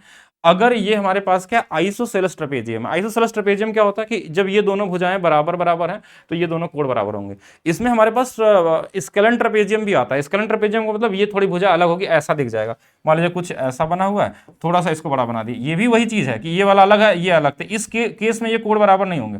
लेकिन अगर ये दोनों भुजाएं बराबर हैं तो उस केस में कहीं क्वेश्चन में दिया है क्या, साइक्लिक ट्रेपेजियम। हाँ, तो अगर ये, अच्छा ये खुद ही आप समझ जाएंगे कि अगर ये साइक्लिक ट्रेपेजियम है, अगर ये सर्कल बन सकता है तो मतलब ये दोनों बराबर होंगे तभी पॉसिबल है, ठीक है। साइक्लिक बोलने का मतलब यही हो गया कि यहाँ पे, क्योंकि अगर ये रहेगा तो इससे तो पॉसिबल ही नहीं होगा बनाना। तो इस केस में हमारे पास ये दोनों बराबर, मतलब ये दोनों कोण भी बराबर होंगे और समानांतर तो होते ही है। अच्छा, क्या क्वेश्चन में दिया, कोण पी, इसका नाम पहले रख लेते हैं, एक को पी मान लेते हैं, एक को क्यू मान लेते हैं, एक को आर मान लेते हैं, एक को एस मान लेते हैं। कोण पी की वैल्यू हमारे पास क्या दिया, 85 डिग्री। अगर ये 85 तो ये वाला 95। बोलेंगे कैसे 95, क्योंकि आमने सामने के कोणों का योग कितना होगा, 180। 8 9 17 और 10 हमारे पास 80 हो जाएगा। अब ये 95 तो ये भी 95, क्यों, क्योंकि ये दोनों बराबर होते हैं, और ये 95 तो ये वाला 85।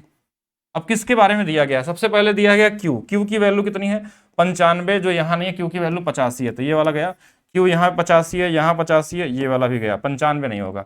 क्यू के बाद क्या आया हमारे पास आर, आर देखिए यहाँ पे 85 है तो नहीं, आर यहाँ पे 95 होना चाहिए, तो ये वाला ऑप्शन भी गया, तो ये आर 95, ये वाला बचा हुआ आंसर। ऑप्शन नंबर सी आपको क्या होगा, राइट आंसर होगा। कॉमन क्वेश्चन, पहले जो पढ़ रहे हैं उसको पढ़ लीजिए, नेक्स्ट क्लास में डिसाइड करूंगा क्या कराया जाएगा, ठीक है। मतलब ये चीज समझा रहे हैं, नहीं तो बाकी क्वेश्चन में कोई दम नहीं है इसमें, ठीक है। तो अब मैं इस तरीके से समझा रहा हूँ कि हो सकता है आपको ये प्रॉपर्टी ना पता हो। अगर आप, मैं ये मान के बताऊंगा क्वेश्चन कि आपको प्रॉपर्टी पता है, तो ये क्वेश्चन 2-2 सेकंड वाले ही हैं। आप मैक्सिमम, आपको मैक्सिमम कितना लगेगा, 15 मिनट में खत्म हो जाएगा ये पूरा चैप्टर। चतुर्भुज ए बी सी डी में कोण ए और बी के समद्विभाजक ओ पे मिलते हैं, कोण ए बी की वैल्यू 41 है, सी और डी का मान निकालना है, डबल कर दीजिए। अगर प्रॉपर्टी पता तो सिर्फ 82 करना, आपको कुछ लिखना भी नहीं है। अब ये प्रॉपर्टी कहां से आती है वो मैं समझाता हूं यहाँ पे कैसे। कोई भी चतुर्भुज होगा, अगर कोई भी चतुर्भुज हो, मान लीजिए ए है बी है, देखिए ये लिखने का एक्स्ट्रा समय, बाकी एग्जाम में लगाने के लिए 82 आंसर आपको दिख जाना चाहिए। क्वेश्चन में बोला कोण ए बी का समद्विभाजक, जब इसका समद्विभाजक और इसका समद्विभाजक, समद्विभाजक किसको बोलते हैं, जब ये कोण को क्या करता है, बराबर बराबर भागों में बांटता है। अगर ये मान लीजिए ये वाला इसके बराबर है, ये वाले दोनों इसके बराबर है आपस में, ये कोण कहीं ओ पे काटता है, ओ पे यहाँ पे हमारे पास मिला है, और कोण ए ओ बी की वैल्यू आपको दिया है, ये वैल्यू मान लीजिए हमारे पास क्या है, थीटा मान लेते हैं, और आपसे सी और डी का मान पूछा गया है। तो जो कोण ए ओ बी होता है ना, कोण ए ओ बी जो होता है, ये होता है हाफ हाफ एंगल, जो अपोजिट जो एंगल बचे हुए इन दोनों का, तो सी प्लस डी के बराबर होता है। अब ये वैल्यू अगर आपको 41 दिया है, सपोज कर 41, और हमको 1/2 इधर है और सी प्लस डी का मान चाहिए, तो हम क्या करेंगे, इस 2 का इधर गुणा कर देंगे, सी प्लस डी, और यही पूछा जाता है इसमें, सी डी का मान, तो आंसर क्या आएगा, 82 आएगा। ये पता होना चाहिए, इंपॉर्टेंट इसलिए क्योंकि आपके एग्जाम में रिपीट कर रहा है, पिछले 1 साल से मैं देख रहा हूँ ऐसा क्वेश्चन आ रहा है। नेक्स्ट देखिएगा, यदि किसी चतुर्भुज पी क्यू आर एस में पी क्यू आर एस क्रम से लेने पे इनका अनुपात ये है, तो एक बार देखते हैं इसमें क्या क्या चीजें हैं। कोई चतुर्भुज बना लें इसको, अच्छा बना लेते हैं ऐसे। बनाने से पहले एंगल ही निकाल लेते हैं, 4 3 7 और 6 है, तो कितना आ जाएगा, 4 3 7 14 6 20, सभी का 360 डिग्री एंगल होता है। एंगल से ही कुछ निकाल पाएंगे किस प्रकार का चतुर्भुज है, तो 18 गुना पे है, तो 18 चौक 72, 18 तिया 54, 18 गुणे 7 126, 18 गुणे 6 108। अब वो बना लेते हैं इसका एक बार, तभी पता चल पाएगा। पी क्यू आर एस है, तो चतुर्भुज कैसा बना लें, कैसे भी बना लीजिए अपने मर्जी से, ठीक है। ये चतुर्भुज हमने बना लिया, ये पी है, ये क्यू है, ये आर है, ये एस है। एक की वैल्यू देखिए 72 दिया हुआ है, क्यू की वैल्यू 54 दिया हुआ है, और हमारे पास आर की वैल्यू 126 दिया हुआ है, और इसकी वैल्यू 108 दिया हुआ है। अब ध्यान से देखेंगे, अब यहाँ पे देखिए क्या कर सकते हैं, हमको कोई भुजाओं के बारे में जानकारी क्वेश्चन में नहीं दिया गया है कि आमने सामने की भुजाएं बराबर हैं, अगल बगल की बराबर हैं, या फिर कोई एंगल, ऐसा सिर्फ एंगल ही दिया गया है। तो एंगल से ही हमको सोचना होगा कि कैसे आपको करना है एंगल में। तो हम एक चीज पकड़ पा रहे हैं यहाँ पे कि जो ये वाला मतलब ये संगत कोण जो है ना, इनका इनका सम, देखिए ध्यान से देखिएगा, इनका इनका जो सम हमारे पास है, इनका इनका, ये हमारे पास देखिए 180 डिग्री आ रहा है, और ये भी आ रहा है क्या, ये 54 था ना, 54 और 126, हाँ ये भी 180 आ रहा है, ये भी 180 आ रहा है, बट इनका इनका नहीं आ रहा है, इसमें 180 नहीं आ रहा है, इनका इनका भी 180 नहीं आ रहा है। अगर मान लीजिए ये भी 180 180 आ जाता, तो संगत कोण अगर रहता तो ये समानांतर चतुर्भुज बन जाता है, क्योंकि समानांतर चतुर्भुज में क्या होता है कि संगत कोणों का योग हमेशा 180 डिग्री होता है। कोई भी समानांतर चतुर्भुज, वो वर्ग ले लीजिए, आयत ले लीजिए, या कोई भी सम चतुर्भुज ले लेंगे, तो उसमें क्या होता है कि अगल बगल वाले कोणों का सम 180 डिग्री होता है। मतलब इसमें देखिए 2 तो हैं, बाकी 2 नहीं है, इसका मतलब ये समानांतर चतुर्भुज के किसी पार्ट का हिस्सा नहीं है। तो ना तो सम चतुर्भुज होगा, ना तो समानांतर होगा, ना तो पतंग होगा, बचा क्या हमारे पास, समलम चतुर्भुज होगा, ये ट्रेपेजियम होगा। अब ट्रेपेजियम में क्या होता है कि जैसे अभी थोड़ा देर पहले मैं बता रहा था, ट्रेपेजियम में कुछ इस तरीके से दिखता है कि इसमें 2 ही भुजा समानांतर होती है। अगर 2 ही कोण हमारे पास क्या है, 180 है, तो 2 समानांतर भुजाएं किस में आती हैं, सिर्फ ट्रेपेजियम में आती हैं। 2 क्या होती हैं, समानांतर नहीं होती है दोनों। 2 समानांतर होंगी तब, क्योंकि 2 संगत भुजाएं तो 2 ही समानांतर, और 2 समानांतर सिर्फ एक ही चतुर्भुज में आता है, वो चतुर्भुज का नाम होता है समलम चतुर्भुज या ट्रेपेजियम बोलते हैं। यानी यहाँ पे जो आंसर होगा आपका समलम चतुर्भुज था। पतंग में ऐसा कुछ नहीं होता। पतंग क्या होता है उसके बारे में अगर जानना चाहें तो पतंग 2 आइसोसेलेस ट्रायंगल को मिलाने पे बनता है। जैसे उसमें एक भुजा कॉमन होती है। पतंग का मतलब जैसे मान लीजिए एक हमारे पास ये समद्विबाहु त्रिभुज है, ये दोनों भुजाएं बराबर बराबर हैं, ठीक है। और एक और समद्विबाहु त्रिभुज हमने लाया कि जिसकी भुजाएं थोड़ा अलग अलग है, ये इसके बराबर हैं, ये एक भुजा कॉमन है, इनमें एक भुजा कॉमन है, तो ये पतंग बनता है। तो दो आइसोसेलेस ट्रायंगल को जिसमें एक भुजा कॉमन है उसको जोड़ देंगे तो क्या बन जाता है, पतंग बन जाता है। इसमें कोई समानांतर वाला केस ही नहीं बनता है, तो फिर 180 डिग्री की कोई बात ही नहीं आती, तो इसको तो वैसे ही हटा देंगे आप लोग। चलिए नेक्स्ट अगर देखें हम लोग, दी गई आकृति में रेखा एल एम और एन एक दूसरे के समानांतर हैं। समानांतर है, एक्स प्लस वाई का मान निकालना है। तो देखिए समानांतर है तो कोई भी मिला लीजिए। देखिए एक्स वाई का मान, ये वाला 50 है, अगर ये वाला 50 है तो ये वाला भी 50 हो जाएगा। ये वाला अगर हमारे पास, अगर इसको ऐसे मिला देते हैं, इसको कहीं भी काट दीजिए, अगर ये 130 है तो ये भी 130 होगा, ये 130 है तो ये भी 130 होगा, ये 130 है तो एक्स की वैल्यू कितनी आ जाएगी। देखिए इन पूरा लाइन कितना होता है 180 का, तो ये वाला 50 होगा। 50 और 50 जोड़ देंगे 100 आपका आंसर होगा। तो ये कॉमन क्वेश्चन है, इसको तो आप खुद ही बना सकते हैं ऐसे छोटे छोटे क्वेश्चन, क्योंकि इसमें कुछ ऐसा है नहीं। ये भी वही समानांतर रेखा वाला क्वेश्चन बहुत पूछे गए हैं, लाइन वाला क्वेश्चन, जो L1 L2 तिर्यक छेदी रेखा, तिर्यक छेदी रेखा एक ही ओर के अंतः कोण में से एक जो 70 है, अगर एक ही ओर है तो दोनों का सम कितना होता है 180 डिग्री। अगर एक 70 है, एक ही ओर की बात हो रहा है, अल्टरनेट नहीं है, तो एक 70 होगा, दूसरा वाला क्या होगा 110 होगा, ये कॉमन है। जैसे अगर मान लीजिए दो लाइन हमने बना दिया, अगर हमने बोला ये वाला अगर 70 है और आपको ये वाला चाहिए, तो इन दोनों का जो सम होता है ना, इन दोनों का सम 180 डिग्री होता है, तो ये वाला 110 हो जाएगा। नेक्स्ट क्वेश्चन, मान लीजिए सी एक वृत्त है जिसका केंद्र ओ है। माना कि ए बी सी पर एक स्पर्श रेखा है, ए बी स्पर्श रेखा है, पी पे स्पर्श करता है। मान लीजिए एक्स जो है वाई, एक्स और वाई सी पे कोई बिंदु है, एंगल ए पी एक्स, हाँ ठीक है, मतलब इसमें थोड़ा सा सोचना है तो एक बार बनाते हैं। पहले तो इसको पढ़िए शैलेंद्र कुमार तो पहले इसको पढ़िए ना, जैसे आप क्या सिर्फ एक ही कमेंट करने आ रहे हैं क्या कब क्या पढ़ाया जाएगा। तो आपने अभी देखा कि पिछले 3 दिनों के अंदर हमने एनटीपीसी के सारे क्वेश्चन सॉल्व कर लिए हैं लगभग, तो बाकी चीज़ें भी आपकी सॉल्व करा दी जाएंगी। आप थोड़ा पढ़ने पे ध्यान दीजिए, फोकस करिए, जो पढ़ रहे हैं वो भी भूलना मुश्किल हो जाएगा, मतलब याद करना मुश्किल हो जाएगा। पहले से समझिए इसको। अब मैं इस क्वेश्चन का आंसर मैं चाहूँगा आप लोग बताइए, पहले तो आप फिगर ही बना पाइए, तो उसके बाद तो फिर क्वेश्चन लगाएंगे आप लोग। मैं फिगर बना के दे देता हूँ, आप लगाइए इसको। इस बार थोड़ा अच्छा सर्कल बनाते हैं, ठीक है, और थोड़ा मोटा भी ले लेते हैं हम लोग। एक सर्कल हमने ले लिया ये। फिर क्वेश्चन में क्या बोला गया कि एक सर्कल के साथ साथ, सर्कल क्या बोला है कि एक सर्कल है और इसका सेंटर हमारे पास ओ दिया हुआ है। माना कि ए बी सी पे स्पर्श रेखा, सी इसका नाम है इस पूरे वृत्त का। हमने एक स्पर्श रेखा कहीं बना सकते हैं जहां आपकी इच्छा हो, हमने यहां बना लिया।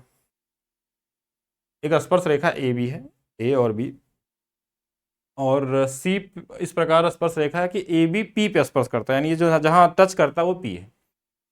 मान लीजिए एक्स और वाई सी पे कोई बिंदु, यानी इस पे कहीं भी एक्स वाई हो सकता है। हम एक को इधर मान लेते हैं, एक को इधर मान लेते हैं, मर्जी आपकी, आप दोनों को पास पास मान लीजिए, दूर दूर मानेंगे तो थोड़ा फिगर बनने में आसानी होगा।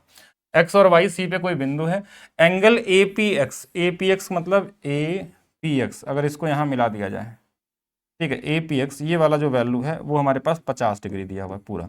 फिर बोला गया बी पी वाई, इधर बी है पी है, अगर इसको मिला दिया जाए वाई कहीं पे यहाँ पे, तो ये वाला वैल्यू हमारे पास कितना है 60 डिग्री है। पूछा क्या गया है, एंगल पी एक्स वाई कहाँ है, पी एक्स वाई, इसको भी मिलाना है। पी एक्स वाई ये वाला एंगल मान लीजिए θ1 है, और एंगल पी वाई वाला ये वाला θ2 है। तो आपको θ1 और θ2 के बारे में जानकारी बतानी है, ठीक है, क्या होगा, यही क्वेश्चन है आपके पास। अब ये फिगर बनने के बाद आपको लगना चाहिए कि ये बेसिक अल्टरनेट सेगमेंट थ्योरम है। अगर जिनको ये पता है वो क्वेश्चन 2-3 सेकंड वाला है। अगर ये 2-3 सेकंड के अंदर क्वेश्चन बन सकता है एक बार फिगर बनने के बाद, ये वाला जो होता है ना, ये इसके बराबर होता है, और ये वाला जो होता है इसके बराबर होता है। बस यही है कि ये इसकी वैल्यू 60 है, इसकी वैल्यू 50 है। आपका आंसर आ चुका है, बस इतना, 60 और 50, 60 और 50 ये वाला आंसर होगा। ये अल्टरनेट सेगमेंट थ्योरम आपका आता है। ये अगर कोई भी सर्कल हमारे पास है, एक स्पर्श रेखा खींच लें, और स्पर्श रेखा से अगर हमने मान लीजिए इधर एक लाइन खींच दिया, एक जीवा जो यहाँ जहाँ टच करता है वहाँ मिलाता, अगर ये थीटा है तो इसके अपोजिट ये कहीं भी एंगल बनाएगा। अगर ये थीटा तो ये भी थीटा होगा। ये अगर मान लीजिए हमारे पास 50 है तो ये भी 50 होगा। ये टच होना चाहिए और एक जीवा होना चाहिए, और ये सेम चीज इधर भी फॉलो करेगा। अगर मान लीजिए ये वाला 80 है तो ये वाला 80 हो जाएगा। क्या ये चीजें क्लियर है? अल्टरनेट सेगमेंट थ्योरम आपने पढ़ा है? हाँ जल्दी सभी लोग बताएंगे। हाँ तो पहले लाइव क्लास पढ़ रहे हैं तो उसको पढ़िए, बाकी क्वेश्चन तो आपको सारे कराए जा रहे हैं। क्या अल्टरनेट सेगमेंट थ्योरम आप लोगों को पता था? आपको क्लास में कराया गया है, हर सर्कल के क्लास में आपको 12-13 थ्योरम बताए जाते हैं, इसमें ये भी बताया गया होगा, ये सबसे लास्ट में, क्योंकि इसके अंदर में दो प्रॉपर्टी यूज होती है। एक तो हमारा जीवा की प्रॉपर्टी भी है, यानी इसके अंदर में कहीं ना कहीं एक कॉर्ड है और एक हमारे पास टेंजेंट है, दोनों का मिक्स प्रॉपर्टी है और बहुत अच्छा प्रॉपर्टी है। इससे बहुत सारे क्वेश्चन आपके सीजीएल में देखने को मिल जाएंगे, रेलवे एग्जाम मिल जाएगा, जहां भी ज्योमेट्री मिलेगा हर जगह देखने को मिलते हैं इस पे। अब अगर आप चाहते हैं क्यों ऐसा होता तो भी बता सकते हैं, लेकिन वो थ्योरी क्लास का पार्ट है। अगर आप जानना चाहें तो फिर एक दूसरा टास्क हो गया कैसे करना है कि क्यों ऐसा होता है। मैं एक छोटा सा आपको समझाने की कोशिश करता हूँ, अगर आप समझ गए तो ठीक है। एक हमने बना लिया ये वाला कोड, ये वाला कोड हमने मान लिया थीटा है, ध्यान समझिएगा। इसका सेंटर कहीं ना कहीं होगा, वो हमने बोल दिया कि चलिए सेंटर है ओ, तो ये इसका रेडियस आपस में बराबर होंगे। अब ये जहाँ ये बनता है ना, ये कोड क्या होता है 90 डिग्री होता है। ये अभी थोड़ा देर पहले मैंने बताया था, एक लाइन खींचते हैं तो ये इस पे क्या बनाता है 90 डिग्री मिनिमम दूरी से। अगर ये पूरा 90 है तो ये छोटा वाला कितना हो जाएगा, तो बोलेंगे ये बाहर वाला थीटा है तो ये 90 माइनस थीटा हो जाएगा। फिर हमने एक आइसोसेलेस ट्रायंगल का यूज करते हैं कि दो भुजाएं अगर बराबर होती हैं तो आमने सामने वाले कोड बराबर होते हैं, तो ये भी 90 माइनस थीटा होगा। अब बोलेंगे ये 90 माइनस थीटा, ये माइनस थीटा, तो तीनों कोडों का योग 180 होता है। अगर ये 90 90 180 हो गया और ये थीटा थीटा माइनस 2 थीटा, तो ये वाला 2 थीटा होना चाहिए। और जैसे हमने इसको यहाँ मिला दिया तो ये 2 थीटा तो ये वाला थीटा, तो आपने देखा ये इसके बराबर आ गया। तो ये प्रॉपर्टी का यूज है, बाकी तो इसमें जानना ज्यादा जरूरी नहीं है। बाकी नेक्स्ट क्वेश्चन पे चलते हैं। ए बी एक वृत्त की जीवा है, फिर से देखिए जीवा दिख गया आपको यहाँ पे। अब यहाँ पे हमारे पास क्या है, ए बी सर्कल ऐसे बना लें, चलिए मैं ही बनाता हूँ। ए बी हमारे पास वृत्त की जीवा है, पी केंद्र है, पी को हमने सेंटर मान लिया। ए बी जीवा इधर बना लीजिए, इधर बना लीजिए, यहाँ कहीं बना सकते हैं, जो आपको इजी लगता हो वहां बनाया करिए। ए बी हमारे पास जीवा है। ए बी के बीच लघु चाप ए बी पर सी एक बिंदु है, सी यहाँ पे एक बिंदु है। अभी थोड़ा देर पहले एक ऐसा क्वेश्चन किया था ना हमने। और ए बी बिंदु पे स्पर्श रेखा बाहर बिंदु एम पे प्रतिच्छेदित करती है। एक सेकेंड, ये क्या लाइन दे दिया, ए बी अच्छा ए बी जो है लघुचाप सी का एक बिंदु है। अच्छा ठीक है, सी तो वो है हमारे पास, ए बी के बीच लघुचाप ए बी पर सी एक बिंदु है। हाँ ठीक है, सी यहाँ पे एक बिंदु हमने बना लिया। बिंदु ए बी पर वृत्त की स्पर्श रेखा बाह्य बिंदु एम पे अब थोड़ा सा फिगर को चेंज करना होगा, क्योंकि स्पर्श रेखा खींचना है तो नीचे जगह नहीं हमारे पास, तो थोड़ा सा फिगर को मैं चेंज कर लेता हूँ, नहीं तो फिर ये बन नहीं पाएगा। मैं थोड़ा सा चेंज करता हूँ, यहाँ बना लेते हैं ये भी, ठीक है, थोड़ा सा अच्छा दिखने के लिए। ये क्या हो गया, चलिए थोड़ा जगह मिल ही गया तो यहाँ बना लेते हैं, थोड़ा और बड़ा बनाते हैं कि शायद आपको विजिबल हो। तो इस बार हमने ए बी को यहाँ बना लिया, ए बी, इस पे कोई बिंदु सी था, सेंटर हमारे पास पी था, ठीक है, ये सेंटर हमारे पास पी है। क्वेश्चन में बोला गया था कि ए से जो स्पर्श रेखा खींची आती है, ऐसे मान लीजिए ए यहाँ से इधर कहीं जाएगा और यहाँ से एक स्पर्श रेखा यहाँ पे, ये कोई एम पॉइंट है ना, एम ही दिया था ना कि ए बी स्पर्श रेखा एम पे प्रतिच्छेदित करती है। ए सी बी का मान 124 है, ए सी बी यानी कि यहाँ से लेके यहाँ तक की जो वैल्यू है वो 124 डिग्री है, ठीक है। और ए एम बी का मान निकालना है, इसकी वैल्यू आपको पूछी गई। डायरेक्ट अगर थ्योरी पता है तो डायरेक्ट भी आ सकता है, अगर मैं बोलूंगा तो कैसे निकलेगा, तो हम बोलेंगे चलिए ये वाली वैल्यू मिला देते हैं। ये 124 है तो 180 में घटा लेते हैं तो कितना बच जाएगा, 6 30 50 56 112।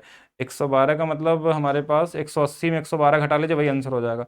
110 घटा देंगे 70, 2 कम हो जाएगा 68, 68 आपका आंसर आएगा। लेकिन क्यों कैसे क्या वो एक बार मैं समझाता हूँ कैसे आता है, इसके पीछे की चीजें समझिए। देखिए हमारे पास फिगर में सिर्फ इतनी ही जानकारी थी, मतलब यहीं तक का जानकारी दिया था क्वेश्चन में। अब हमको कंस्ट्रक्शन खुद से करना पड़ेगा इसके अंदर में, कि पहला चीज कि अब हम जैसे अगर सेंटर को मिला देते हैं यहाँ पे, तो एक प्रॉपर्टी इसके साथ और इसके साथ लगता, क्यों लगता वो बताएंगे हम। एक हम पुराना जो अभी पढ़े थे थोड़ा देर पहले, कि एक साइक्लिक क्वाड्रिलेटरल बनता है, ये वाला जिस पे लाइन खींच रहा हूं मैं, ये एक साइक्लिक क्वाड्रिलेटरल है। और साइक्लिक क्वाड्रिलेटरल में क्या होता है कि आमने सामने के कोडों का योग 180 होता है। अगर ये 124 है तो ये वाला 56 आ गया, ये 56 डिग्री आ गया। एक बार सही से घटाया ना हमने, 180 है तो यहाँ 6 दे देंगे, 130 50, हाँ ये 56 आ गया। फिर एक प्रॉपर्टी आती है कि जो सेंटर होता है, जो परिधि पे बना हुआ कोड होता है, सरकमफ्रेंस पे बना हुआ कोड, ये सेंटर पे क्या करता है, डबल कर देता है। इसका डबल कितना आ जाएगा, 112 आ जाएगा। फिर एक प्रॉपर्टी और आती है कि ये जो दोनों कोड होते हैं ना, सेंटर वाला और ये टेंजेंट वाले कोड, ये हमारे पास 180 डिग्री बनाते हैं, मतलब इनके बीच में भी 180 डिग्री का कोड बनता है। तो अगर ये 112 है और ये थीटा है तो इनका भी सम 112 प्लस थीटा की जो वैल्यू है वो भी 180 डिग्री होती है। तो थीटा की वैल्यू यहां से 68 डिग्री आ गई, तो आपका आंसर हो गया। अब यहाँ पे कुछ प्रॉपर्टी को समझते हैं क्यों कैसे हुआ, ये दोनों 180 क्यों होते हैं, याद तो कर नहीं सकते, अगर आप मेंटली ध्यान रखते हैं तो ठीक है। तो एक मैं यहाँ पर प्रॉपर्टी प्रूव करता हूँ आपको। ये लाइन आपने निकाला ऐसे और ये सेंटर हमारे पास ओ है, इसको जब हम मिलाते हैं ये टेंजेंट है तो ये 90 डिग्री बना लेगा। इसको जहां मिलाएंगे ये भी 90 डिग्री बना लेगा, जो क्वेश्चन में दिया गया था। अब देखिए एक चतुर्भुज के अंदर कितने कोण होते हैं, आप बोलेंगे चतुर्भुज के चारों कोणों का योग 360 ज्यादा नहीं हो सकता, जिसमें ये 90 हो गया, तो ये बचा हुआ अगर θ1 है और ये θ2 है, तो ये दोनों का सम बचा है कितना, θ1 प्लस θ2 180 तो बचा, क्योंकि ये ऑलरेडी 90 हो चुके हैं। तो इस केस में भी वही सेम ही था कि ये वाला 90 होगा जहां टच करता है और ये भी 90 होगा जहां टच करता है, तो ये दोनों का सम 180 ही बचेगा। इससे पहले वाली प्रॉपर्टी मैंने बता दिया था कि ये साइक्लिक कोरिलेटरल था 124, तभी ये 56 हुआ। और इसमें एक और प्रॉपर्टी लगी थी, इसका ये डबल वाला, यानी कि 3 प्रॉपर्टी का गेम था इसके अंदर में, तब यहां पहुंचे। मतलब अच्छा क्वेश्चन है, अगर देखा जाए तो बहुत कॉमन भी है और अच्छा भी है। अगर ज्योमेट्री जानते हैं, पजल है, थोड़ा सा आपको दिमाग लगाना चाहिए, इसमें बहुत सारी चीजें प्रूव कर सकते हैं आप इसके अंदर में, बहुत सारी। मतलब इसके अंदर में आप चाहें तो इस लाइन को मिला दीजिए। देखिए अगर थोड़ा और जानना चाहें तो मैं इसको मिला देता हूं, इसको ऐसे मिला देंगे तो अब क्या होगा कि ये भुजा इसके बराबर होती है। क्यों होती है उसके पीछे का लॉजिक भी समझिएगा। मान लीजिए ये वाला हमारे पास आर है, ये आर है, ये दोनों भुजाएं बराबर है, ये 90 डिग्री बन चुका था। ये वाली वैल्यू मान लेते हैं कि ए रहा होगा, ए रहा होगा, तो ये 90 के सामने वाला क्या होगा, तो बोलेंगे ये रूट में ए स्क्वायर प्लस आर स्क्वायर होगा। फिर वही सेम चीज अगर इसमें मैं पाइथागोरस लगाऊं, इस 90 में ये आर है, ये है, तो ये वाला क्या होगा, ए होगा। देखिए ये दोनों आपस में बराबर आ गए। अब ये भुजा बराबर ये भुजा, ये भुजा बराबर ये भुजा, तो ये दोनों त्रिभुज क्या है, सर्वांगसम है, कॉन्ग्रुएंट है। तो इससे एक चीज और प्रूफ होगा कि ये वाला जो है ना, ये वाला इसके क्या होगा, कॉन्ग्रुएंट होगा। और कॉन्ग्रुएंट होंगे तो एरिया बराबर होंगे। और कॉन्ग्रुएंट में एक और प्रॉपर्टी आती है कि ये जो कोण होगा ना, अगर ये मान लीजिए अल्फा है तो ये भी अल्फा होगा, ऐसे ये छोटा वाला अगर बीटा होगा तो ये वाला भी बीटा होगा। मतलब एक लाइन ऐसे अगर खींच के मिला देंगे तो ऊपर वाला और नीचे वाले त्रिभुज कॉन्ग्रुएंट होते हैं। इसीलिए एक प्रॉपर्टी प्रूव होकर आती है ये वाली, कि किसी एक बिंदु से जब हम दो स्पर्श रेखाएं खींचते हैं तो ये दोनों आपस में बराबर होते हैं। इसके पीछे का लॉजिक यही होता है, क्योंकि ये दोनों कॉन्ग्रुएंस होते हैं। हाँ, आरएचएस की प्रॉपर्टी भी लगा सकते हैं, दोनों तरीके से प्रूव कर सकते हैं। तो ये दोनों एंगल वाइज सेक्टर भी होगा, इसको भी ध्यान रखना है। अच्छा, इसमें एक चीज और समझ सकते हैं, कभी कभी इसमें एक और अच्छा क्वेश्चन बनता है आपके एग्जाम में, पता नहीं आया कि नहीं आपके एग्जाम में। अगर आप इसको ऐसे मिलाएं, ये तो मान लीजिए हमने मिला दिया 90 डिग्री, इसको हमने मिला दिया 90 डिग्री। अगर मैं इसके बीच में एक लाइन यहां मिला देता हूं, इसको एक जीवा बना देता हूं और इसको ऐसे बना देता हूं, तो इसमें कई प्रॉपर्टी और जुड़ जाती है। बोलेंगे ये जो जीवा है ना, ये 90 डिग्री बनाएंगे। बोलेंगे 90 क्यों, क्योंकि अब इस केस में जब ये 90 आप डालते हैं इसके अंदर में, तो ये दो बराबर भागों में बढ़ जाता है। अगर मान लीजिए ए है तो ये ए बन जाएगा। एक 90 ऑलरेडी है पहले से, ये वाला बड़ा वाला 90 है। ये कोण ऑलरेडी θ1 और θ2 हम दोनों आपस में बराबर होंगे। ये वाला कोण मान लीजिए अल्फा है तो ये भी अल्फा होगा, और यहाँ पे ये 90 डिग्री है। तो मतलब ये जो दोनों त्रिभुज है ना, ये दोनों त्रिभुज आपस में सिमिलर होते हैं। सिमिलर कैसे होते हैं, इसको अलग से बाहर बनाएंगे तो ऐसा दिखेगा। ये राइट एंगल ट्रायंगल ऐसे बना लीजिए। राइट एंगल ट्रायंगल के अंदर में अब देखिए, जैसे ये वाला राइट एंगल ट्रायंगल है, ये वाला 90 है, मान लीजिए इसको ए मान लेता हूं, बी मान लेते हैं, इसको ए मान लेते हैं, इसको सी मान लेते हैं। देखिए इसको बी यहाँ पे है, इसी को मैंने बस उठा के सीधा ऐसे कर दिया, बी यहाँ पे हो गया, ए यहाँ मान लेते हैं और सी यहाँ मान लेते हैं। यहाँ से एक 90 डिग्री बना लेते हैं। अब ये जब 90 डिग्री बनता है ना, इसके अंदर में कई प्रॉपर्टी आती हैं आपके पास, कि अगर मान लीजिए हमको इसकी वैल्यू चाहिए, ये वाली एक्स है, ये ए है, ये बी है, तो एक्स स्क्वायर की वैल्यू ए बी आती है। मतलब यहाँ और कई सारी चीजें निकाल सकते हैं आप। जैसे अगर ए हमारे पास ये वाला ए है, और ये वाला मान लीजिए हमारे पास क्या मान लें इसको, y है, ये वाला x है, तो यहाँ ए स्क्वायर बराबर हमारे पास y इंटू में x आ जाएगा। एक प्रॉपर्टी ये हो सकती है। दूसरी प्रॉपर्टी आती है कि अगर आप यहाँ पे, अब राइट एंगल ट्रायंगल के अंदर कई सारी आती हैं, सिमिलर वाला केस है, मैं यहाँ बना भी देता हूँ आपको।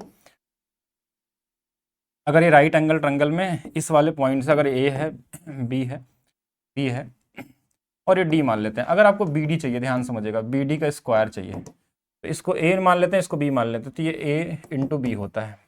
अगर आपको ए बी का स्क्वायर चाहिए, किसका चाहिए, ए बी, इस वाले भुजा का स्क्वायर चाहिए, ए बी का स्क्वायर, तो ए बी का स्क्वायर क्या होता है, इधर वाला जो नंबर चालू होता है इसके साथ वाला ए स्क्वायर इंटू में बी होता है। ठीक है, ए स्क्वायर इंटू में बी, ठीक है।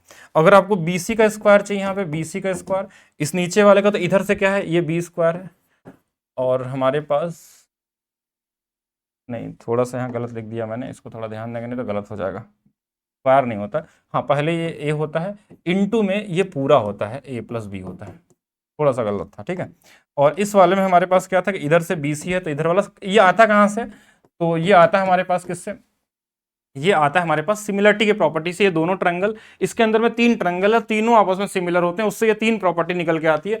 कभी कभी आपके एग्जाम में इन दोनों का अनुपात पूछ लेता है। अगर अनुपात निकालेंगे, जैसे ए बी का स्क्वायर बटे में बी सी का स्क्वायर, तो यहाँ से दोनों कट जाएंगे, ये ए बाई बी का। ये डायरेक्ट क्वेश्चन भी बन सकता है आपका, ये डायरेक्ट क्वेश्चन भी आपके एग्जाम में आ सकता है अगर पूछा जाए तो। बाकी चलिए आगे देखेंगे हम लोग। एक बाह्य बिंदु ए से केंद्र O वाले एक वृत्त पे 2 स्पर्श रेखाएं ए बी खींची जाती है। ए बी की वैल्यू 30 है, बी सी बराबर 24 है, BC बराबर 24। लीजिए अभी हम लोग कर ही रहे थे, इस पे क्वेश्चन भी आ गया, ठीक है, मतलब यही प्रॉपर्टी पे क्वेश्चन आ गया। एल्टीट्यूड भी इक्वल कर सकते हैं, क्यों नहीं कर सकते हैं? हाँ कर सकते हैं। जब अब हमारे पास जब दो त्रिभुज हमारे पास सर्वांगसम हो गए, तो उनके एल्टीट्यूड इक्वल होंगे, उनके मीडियन इक्वल होंगे, उनके हाइट इक्वल होगी, उनका जो भी चीज़ आप उसके अंदर निकाल सकते हैं, पेरीमीटर बराबर होगा, उनके क्या ही और जो भी निकाल सकते हैं, उनकी अंतत्रिज्या बराबर होंगी, उनकी परित्रिज्या बराबर होगी, जो भी बना सकते हैं उसके अंदर में सब कुछ बराबर होगा। अगर सर्वांगसम है तो सिर्फ एल्टीट्यूड ही नहीं, सब कुछ हो सकता है। ठीक है, चलिए इस क्वेश्चन को लगाते हैं हम लोग कि एक बाह्य बिंदु ए से, ये वही वाला क्वेश्चन मुझे दिख रहा है, चलिए एक बार बना के देखते हैं तो समझ में आ जाएगा। बाह्य बिंदु ए से, बाह्य बिंदु ए हमने कहीं ले लिया और ओ केंद्र वाले किसी उस पे हमारे पास ए बी हम यहाँ बना लेते हैं और ए सी को इधर बना लेते हैं, तो कहीं तो वही टाइप का बन रहा है हमारे पास। ए बी और ए सी खींची जाती है, ए बी की वैल्यू दिया है, इसकी वैल्यू 30 दिया है, अगर ये 30 तो ये भी 30 है, खुद से मान लेंगे, ठीक है। और बी सी, अच्छा हाँ वही सेम चीज़ है, इसको मिला देंगे, बी सी बन जाएगा, इसकी वैल्यू 24 दिया है। लीजिए, और त्रिज्या पूछी गई, त्रिज्या क्या होगा, मान लीजिए यहाँ सेंटर है तो ये वाला हमारे पास क्या होगा, आर होगा, ठीक है। और इसको मिलाना ही पड़ेगा, आपका वही सेम चीज़ें बनेगा। ये 90 डिग्री होता है पहला चीज़, ये भी 90 बनेगा। अगर ये 24 है ना तो ये वाला 12 और ये वाला 12 में बढ़ जाएगा, इधर भी मिलाना चाहे तो मिला सकते हैं, क्योंकि 90 डिग्री पे ये दोनों आपस में काट लेते हैं, बहुत सारी चीज़ें इसमें बनती है। अभी ज़्यादा डिटेल में जाएंगे तो कन्फ्यूज हो जाएंगे आप।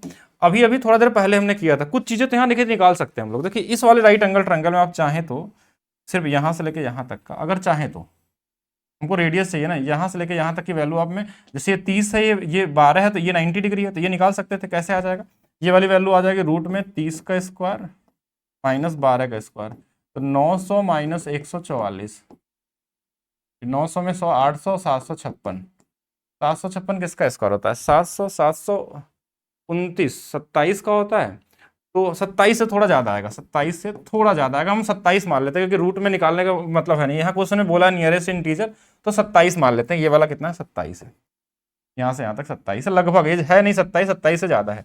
अब हमारे पास ये पता है, ये पता है, और हमको ये निकालना है। अब वही सिमिलरिटी वाला रूल आपको लगाना होगा यहाँ पे, जो थोड़ा देर पहले हमने बताया था। आप चाहे तो सिमिलरिटी का रूल लगा लीजिए, या फिर आपको जो मैंने 3 लाइन बताया था उसमें से कोई एक यूज कर लीजिए, या सिमिलरिटी लगाएंगे तो कैसे लगाएंगे, जैसे इसमें हमने 90 के सामने वाला 30 ले लिया, सिमिलर में 30, तो इस वाले में 90 जो हमारे पास है, इसमें 90 वाले के सामने हमने 30 लिया बड़े वाले में, तो छोटे वाले में 90 के सामने हमारे पास क्या आ जाएगा, आर आ जाएगा। अच्छा, फिर बड़े वाले में हम क्या ले लेते हैं, बड़े वाले में हम ले लेते हैं, अगर हमने छोटे वाले में एक बार 30 ले लिया तो दूसरी वैल्यू हम ले लेते हैं इसके साथ, ये वाला ले लेते हैं। इस वाले के सामने जो एंगल होगा ये 27 अगर हमारे पास है, 27 से कोई फायदा निकलने वाला नहीं है। इस वाले के सामने वाला अगर 12 ले लेते हैं, 27 से शुरू कर लेते हैं, अगर मान लीजिए इसके सामने हमने 27 ले लिया तो इस वाले के एंगल में ये 12 आ जाएगा, तो यहाँ से आर की वैल्यू निकालेंगे तो 12 3 36, 360 बटे में 27 आ जाएगा। 9 से काट लेते हैं, 9 से 3 बार, और 9 से 40 हो जाएगा। लगभग देखिए आंसर यहाँ से निकल जाएगा, एग्जैक्ट तो नहीं निकल पाएगा, 13.33 के आसपास, मतलब 13 वाले को आंसर मान लेंगे, क्योंकि ये थोड़ा छोटा आएगा और जो हमने 27 से थोड़ा ज़्यादा था उसको कम लिया था, तो ये कहीं ना कहीं वो वाला है। इसका चाहे तो मैं फार्मूला ही बता सकता हूँ आपको, डायरेक्ट आंसर कैसे निकलता है ऐसे केस में, लेकिन वही चीज़ है कि आप आधा करके उसको बराबर करेंगे, उतना समय बर्बाद करने से फार्मूला बना दिया जाए आपके लिए, वेट, क्योंकि एक फार्मूला में ये क्रिएट डालना पड़ेगा और ये फिर वो बन जाएगा रिकरिंग नंबर टाइप का आएगा नंबर, अप्रॉक्स ही आंसर है मिलेगा इसका।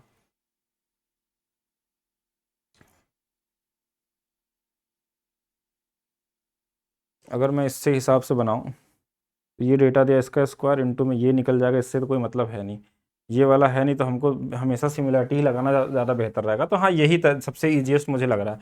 फॉर्मूला चाहेंगे तो क्रिएट कर सकते हैं, लेकिन कोई मतलब बनता नहीं। अब कुछ लोगों को देखिए क्या चीज़ नहीं समझ में आएगा, ये वाला पॉइंट, ये कैसे लिखा गया है। ये इसलिए लिखा गया कि ये सिमिलर का एक बेसिक प्रॉपर्टी के हिसाब से हमने किया है। सिमिलर का मतलब कि जैसे इस ट्रायंगल को मैं अलग से बना के दिखाता हूँ आपको, तो चीज़ें ज़्यादा क्लियर समझ में आएंगी। ठीक है, यहाँ से एक था, ये 90 डिग्री था और ये भी 90 डिग्री था, क्या क्या दिया है वो समझिएगा। ये वाला हमने लगभग निकाल दिया था 27 के आसपास, ये वाला क्वेश्चन में दिया था 30, और ये वाला 12 भी क्वेश्चन में दिया था। देखिए इसमें पाइथागोरस लगा के हमने ये वैल्यू निकाली थी। अब इसमें सिमिलरिटी क्या होता है, सिमिलर क्या होता है, दो ट्रायंगल सिमिलर किसको बोलते हैं। जैसे अब इस ट्रायंगल और इस ट्रायंगल में सिमिलरिटी अगर लगाना हो, जैसे मान लीजिए ये वाला आर है, ये दोनों ट्रायंगल को सिमिलरिटी के हिसाब से अगर हम लगाएं, देखिए इसमें ये 90 है, इसमें ये वाला 90 है, दोनों में देखिए, ये बड़ा वाले में भी निकाल सकते हैं, बाकी आप चाहें तो छोटे वाले में भी देखें तो ये दोनों कोण बराबर है। अगर इसको थीटा मान लें तो ये भी थीटा है, थीटा ही क्यों माने, 90 मान लेते हैं। ये रेड वाला कलर जो है 90 है, दोनों कोड में आ गए। अच्छा इसके अलावा एक चीज़ और देखेंगे, इस बड़े वाले ट्रंगल के अंदर में, इस वाले में, इस बड़े वाले ट्रंगल में हमारे पास ये वाला अगर अल्फा है, ध्यान समझिएगा, इस बड़े वाले के हिसाब से, तो इस छोटे वाले में भी अगर यहाँ से यहाँ तक देखेंगे तो ये भी हमारे पास अल्फा है। मतलब इस वाले में और बड़े वाले के साथ, ध्यान समझिएगा, इस रेड वाले में और बड़े वाले के साथ अगर देखा जाए तो हमारे पास देखिए बड़े वाले में ये 90 डिग्री है, इस वाले में ये 90 हो जाएगा, इसमें अगर ये अल्फा होगा तो इस बड़े वाले के लिए भी अल्फा हो जाएगा। और अगर चाहे तो देखिए जब दो कोण बराबर होते हैं ना, तीसरा वाला आपका खुद से बराबर हो जाता है। अगर ये मान लीजिए बीटा है तो ये वाला भी बीटा हो जाएगा, ऐसा आप मान सकते हैं। इसके अंदर में आप कहीं से भी शुरू कर सकते हैं, जो एंगल लेंगे दोनों का सेम लेंगे। जैसे इसमें 90 लिया हमने तो 90 के सामने अगर 30 लिया तो दूसरे वाले में 90 के सामने वाला आर ले लेंगे। अच्छा कोई भी एंगल जो भी सेम लेना वही सेम ही लेके चलना है आपको। अगर हम मान लीजिए हम इस वाले में, अगर दूसरे वाले में हमने इस वाले में क्या लिया कि बीटा के सामने वाला, अगर हमने देखिए इस वाले में बीटा के सामने वाला अगर 27 लिया तो दूसरे वाले में बीटा के सामने वाला 12 लेना पड़ेगा। बस यही चीज करना था, आर की वैल्यू आ जाती है 360 बटे में 27, लगभग आंसर आ रहा था 13.33 कटने के बाद। और ये सिमिलर, अगर आपने सिमिलरिटी पढ़ी है और अच्छे अच्छे क्वेश्चन किए हैं तो ये कुछ भी ऐसा है नहीं। ये क्वेश्चन तो अच्छा था, ठीक है, ये वाला अगर आपने पढ़ा है तभी कर सकते हैं। या तो फार्मूला बता दो, रट लीजिए इसको आप लोग, लेकिन रटने का कोई मतलब बनता नहीं है। और ये एक इकलौता ही क्वेश्चन मेरे हिसाब से पूछा गया होगा, और ऐसे क्वेश्चन तो हमको लग रहा है कि सीजीएल में पूछे हुए हो गए होंगे 4-5 साल। 2021-22 में क्वेश्चन थे ऐसे सीजीएल में, 18 में और 19 में तो बहुत सारे भरे पड़े थे। 28-20 में 8 की डिविजिबिलिटी रूल, 28-20 क्या है, 28-20 में 8 की डिविजिबिलिटी रूल 8 है, तो क्यों नहीं भाग करेगा, भाग दे दीजिए। 28-20 तो 8 है तो, अच्छा इसमें कैसे काम करेगा, देखिए 2820 है, ये सम संख्या है तो इसमें हमारे पास 20 कटना चाहिए, तो 20 तो कटता ही नहीं है। 8 गुणे 3 24, तो 8 से तो नहीं कटेगा, ये डिविजिबिलिटी रूल करेंगे क्या, इसमें 8 से कटने वाला है नहीं। अगर ये सम संख्या होती है तो ये लास्ट का 2 डिजिट 8 से कट जाएगा, तो सम संख्या 8 से कट जाएगी, तो नहीं कटेगा 8 से, ठीक है। इसमें क्या अप्लाई नहीं हो रहा है। नेक्स्ट देखेंगे, दी गई आकृति में रेखा एओ और डी समानांतर है। थोड़ा इसको बढ़ा लेते हैं, अच्छा लगेगा, एओ और डी समानांतर है, इसको ही बढ़ा लीजिए और अच्छा रहेगा। क्या क्या दिया इसमें, समानांतर है, एक्स का मान ज्ञात कीजिए। ये 80 तो ये भी 80, ये 80 तो ये वाला 100, बोलेंगे क्यों, क्योंकि 180 होता है। ये 135 है तो ये वाला कितना आ जाएगा, देखिए 135 के बाद कितना जोड़ लेंगे, 45, ये 45 आ जाएगा, क्योंकि ये भी 180 होगा। एक रेखा हमेशा 180 होती है, 45 40 ये 100, ये 45, तो ये वाला हमारे पास 35 होगा, 40 40 80, हाँ ठीक है, तो ये वाला 35 आ गया। क्या पूछा था, एक्स ही पूछा था, तो यही आंसर हो जाएगा। ये तो कॉमन क्वेश्चन है, ट्रायंगल के तीनों कोणों का योग 180 होगा, इजी है। ए बी एक वृत्त का व्यास है, बनाइए। व्यास का मतलब क्या होता है कि जो सेंटर से होकर गुजरेगा वो हमारे पास क्या होगा, डायमीटर होगा। जो सेंटर से जाएगा वो हमारे पास क्या होगा, डायमीटर होगा। अच्छा दूसरा चीज हमारे पास क्या होगा, क्या क्या दिया है इसमें और पढ़ लेते हैं पहले क्वेश्चन। ए बी व्यास है, डायमीटर है, पी केंद्र है, तो पी बना लेते हैं इसको। और सी और डी वृत्त पे ए बी के दोनों तरफ दो बिंदु हैं। अब सी कहीं बना सकते हैं, देखिए एक सी इधर बना लीजिए और डी इधर बना लीजिए, दोनों तरफ, मतलब एक इस तरफ एक इस तरफ, कहीं भी बीच में बना लीजिए, किनारे बना लीजिए, कोई फर्क नहीं पड़ता, दोनों तरफ बिंदु है। सी ए बी का मान 48 है, सी ए बी कहाँ बनेगा, सी ए बी, ये वाली वैल्यू 48 दिया हुआ है। अच्छा दूसरा हमारे पास क्या दिया है, ए बी डी 55 है, ए बी डी, इसको मिला देंगे तो ये वाला 55 डिग्री दिया हुआ है। और आपसे पूछा क्या गया है, सी बी डी कहाँ है, सी बी डी यानी ये वाला एंगल पूरा, और सी ए डी मतलब ये वाला एंगल, मतलब इन दोनों एंगल के बीच का अंतर पूछा गया, इनका अंतर। तो इन दोनों का अंतर निकाल लेते हैं पहले, फिर बचा हुआ इन दोनों का अंतर निकाल लेंगे, दोनों को जोड़ लेंगे, यही तो करना है आपको। देखिए बहुत कॉमन सा क्वेश्चन मैं यहाँ लिख देता हूँ पहले तो। पहला चीज एक प्रॉपर्टी आपको बेसिक पता होना चाहिए कि अगर हाफ सर्कल होता है, यानी जब डायामीटर होता है, इस पर अगर ऐसी लाइन खींचते हैं तो ये 90 बनाता है। हाफ सर्कल पे हमेशा क्या बनता है, 90 डिग्री बनता है। अगर परिधि में मिला देते हैं हाफ सर्कल से, ये 90 बनता है। तो ये एंगल तो आपको 90 दिख गया, इधर भी और इधर भी बनेगा। अच्छा ये 90 क्यों बनता है, अगर ये जानना चाहे तो मैं बता सकता हूँ। यही वही वाली प्रॉपर्टी है कि जब हम सर्कल रहता है, जैसे हमने बताया था ना कि जब हम ये 2 थीटा होता है तो ये वाला ऊपर वाला कितना होता है, थीटा होता है। अब ये लाइन थोड़ी थोड़ी बड़ी होगी ऐसे, अगर मान लीजिए लाइन को हम थोड़ा बड़ा करके इसको हमने सीधा बना दिया एक समय, तो ये वाला कोण 180 डिग्री होगा। जब सीधा होगा 180 तो इस पे सेंटर पे बना कोण 180 है, तो इस पे बना कोण कितना होगा, 90, ये वही आधा है तो वही आधा वाला है। तो इसी प्रॉपर्टी से ये हमारे पास क्या आ गया, ये इधर 90 क्योंकि 180 ये होता है। अब आप देखिए ये 55 है, ये 90 है, तो ये वाला कितना होगा, 35 हो जाएगा। सही तो जोड़ा ना, 5 जोड़ देंगे, 60 30 90 हो गया। ये वाला 90 है, ये देखिए कि तीनों कोड़ों का योग कितना होना चाहिए, 180। तो अगर ये वाला 90 ऑलरेडी, तो इन दोनों को 90 आना चाहिए। 48 और 90 कैसे आएगा, इसमें 2 जोड़ देंगे 50, यानी 32 हो जाएगा ये। अब इनका इनका अंतर निकाल लीजिए आप, इधर वाला और इधर वाला जोड़ के निकाल लीजिए, अलग अलग निकाल लीजिए, आपकी मर्जी है। जैसे सिर्फ इनका इनका अंतर निकालेगा हम इन दोनों का, तो 5 और 2 7 इधर है, इनका इनका अंतर निकालें तो नहीं, थोड़ा गड़बड़ हो जाएगा, पूरा ही जोड़ लेते हैं, ठीक है। इनको जोड़ लीजिए, 8 5 13, 4 3 7 1 8, ये 83 डिग्री है। इनको जोड़ लेंगे, 5 2 7 और 5 3 8 1 9 है। इनके इनके बीच का अंतर कितना हो जाएगा, 7 इधर 7 इधर, 14 डिग्री का अंतर हो जाएगा। कितना हो जाएगा, 14 डिग्री का। 14 आ रहा ना, 7 और 7, 5 2 7, 5 3 8 1 9 है, इधर 8 5 13 है, 4 3 7 है, हाँ 14 डिग्री होगा, 14 वाले सही है।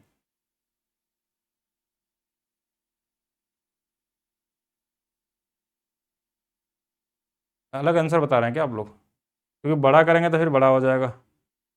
42 कहाँ से ला दिए, 42 42, अच्छा इसको 42 करना था ना, ओके सही कह रहे हैं आप, गलत लिख दिया गया यहाँ पे। 48 में अगर 2 जोड़ देंगे 50 30 80 होगा ना, यहाँ पे 42 होना चाहिए, तो आंसर तो अलग आ जाएगा। अलग आएगा तो क्या आएगा, उसको भी चेक कर लेते हैं। ये 5 2 7 हो जाएगा और 5 4 9 हो जाएगा। अच्छा फिर तो वही आ रहा, हमने गलत जोड़ दिया था क्या, 5 2 7 और 5, अच्छा ठीक है, गलत जोड़ के भी आंसर लाया था तो 14 ही लाया था, चलिए ठीक है, कम से कम आंसर तो सही आया था। हाँ जोड़ना गलत था। करण निषाद, पहले ज्योमेट्री पढ़ लीजिए, फिर डिवाइड करेंगे हम लोग, सारा क्वेश्चन यही पूछ लेंगे। हाँ तो भी ठीक है, आंसर तो आ ही गया ना आपका। और देखते हैं, ये तो कर ही लिया हमने। एक चक्री चतुर्भुज पी क्यू आर एस है। चक्री चतुर्भुज जब भी बनाना हो सर्कल के अंदर बना सकते हैं। एक पी बना लीजिए, क्यू बना लीजिए, पी क्यू आर एस, और भुजा पी क्यू को टी तक बढ़ाया गया, इसको टी तक बढ़ा दिया गया। यदि क्यू आर टी, क्यू कहाँ आ गया इसमें, अच्छा नहीं, आर क्यू टी, ये वाला वैल्यू 58 डिग्री है, तो पी एस आर ये बराबर होता है इसके। ये तो अभी बताया था थोड़ा देर पहले, प्रॉपर्टी ही बताया था ना कि ये वाला इसके बराबर होता है। अब चाहे तो निकाल भी सकते हैं कि इसको 180 में घटा लीजिए, फिर आमने सामने कोणों का योग 180 आएगा, तो वही सेम ही चीज़ है, तो ये दोनों आपस में बराबर भी होते हैं, डायरेक्ट भी लिख सकते हैं, तो वही आंसर आ जाएगा। त्रिभुज पी क्यू आर में, त्रिभुज पी क्यू आर में हमारे पास पी क्यू आर के अंदर में, पी क्यू आर में ओ भी बना दिया है, क्यू ओ आर जो हमारे पास है वो 130 डिग्री है, और ओ त्रिभुज हमारे का अंत केंद्र है। ये आई क्या है, इन सेंटर है। इन सेंटर में क्या होता है कि अगर कोई त्रिभुज में हमारे पास अगर अंदर में अंत केंद्र बनता है, यहाँ पे ये वाली वैल्यू, ये वाली वैल्यू अगर ये वाला ए है, और ये वाली वैल्यू अगर हमको निकालनी है, ये वाली थीटा है, तो इस थीटा की वैल्यू हमेशा 90 प्लस a/2 होता है। अब इसकी वैल्यू क्वेश्चन में दिया है 130, बराबर में 90 प्लस a/2। अब ए तो है नहीं, यहाँ पे p लिखा था, तो p/2 कर लीजिए इसको, p/2 कर लीजिए। इसके बीच में 40 और 2 से गुणा कर देंगे 80, 80 बराबर क्या आ जाएगा, p आ जाएगा। बेसिक क्वेश्चन है, इसमें भी बहुत सारी पॉसिबिलिटी आती हैं। अभी और जो क्वेश्चन करेंगे हम लोग एएलपी टेक्नीशियन का, तो चेक करेंगे वहाँ पे किस लेवल का क्वेश्चन पूछा गया था। तो ये आपके लगभग 35 क्वेश्चन हो गए आज, जो आपके एनटीपीसी वाले थे, जो अच्छे क्वेश्चन थे। बाकी कुछ कॉमन क्वेश्चन हो गए इन सेंटर वाले, बेसिक वाले, उसको कर सकते हैं। हाँ तो बाकी मिलेंगे हम लोग नेक्स्ट वाली क्लास में, अभी के लिए रखते हैं सिर्फ इतना ही। बाकी अगर आप अपने स्पीड को और ज़्यादा बढ़ाना चाहते हैं तो ये बुक को ले सकते हैं आप लोग, बुक का लिंक आपको एप्लीकेशन में मिल जाएगा। लेकिन ये बुक उनके लिए जो ऑलरेडी थोड़ा सा अगर आप बेसिक से पढ़ना चाहते हैं, पहले तो जिनका मतलब बेसिक भी नहीं क्लियर है, उसमें टाइप वाइज सारा टाइप पहले तो दिया गया है, उसके बाद उनके ट्रिक्स दिए गए हैं, मतलब एक कॉमन स्टूडेंट भी पढ़ सकता है इसको। बाकी जो लोग इस बैच के अंदर पढ़ रहे हैं उनको तो ये क्लासेस मिल रही है, जो लोग नहीं है इस बैच के अंदर में वो आ सकते हैं। अभी एक कोड भी अप्लाई कर सकते हैं आप, RS30 करके, और जिससे आपको 30% का ऑफ मिल जाएगा। बाकी परसेंटेज आपको पढ़ा दिया गया है, तो आप 30% डिस्काउंट निकाल सकते हैं, या उसका 70% निकाल सकते हैं। बाकी मिलते हैं नेक्स्ट क्लास में, अभी के लिए रखते हैं सिर्फ इतना ही। भाई किसी को कुछ पूछना है, अब क्वेश्चन आप पूछ लीजिए जो क्वेश्चन है आपका, ठीक है। नहीं, सभी चीज़ के प्रिपरेशन कराए जाते हैं। आप अभी अभी तो जिसमें आप पढ़ रहे हैं इसी में आपको अभी CGL और CHSL वाले भी करेंगे। एक्चुअली CGL CHSL में क्वेश्चन बड़े आसान आए हैं इस बार, तो उसको थोड़ा लास्ट में करेंगे हम लोग, क्योंकि उसमें कोई लेवल है नहीं। एडुकेटी वाला जो क्वेश्चन इस बार बनाया है, मतलब कोई बिना लेवल वाले क्वेश्चन, उसको तो आप ज्योमेट्री लगाएंगे तो ऐसे ही लगा सकते हैं, आप मेंटली लगा सकते हैं। 7312 8 से डिवाइड हो रहा है तो क्या हो गया? तो आपने डिविजिबिलिटी रूल बढ़िया बढ़िया से पढ़ लीजिए एक बार ना, ऐसे आधा अधूरा क्वेश्चन क्यों करेंगे। देखिए ये ऑड नंबर है, तो इस 12 में से 4 घटा लेते हैं, ठीक है, उसके बाद भाग देंगे। 8 आ गया, 8 से 8 कट रहा है तो आंसर हो गया, कट जाएगा ये।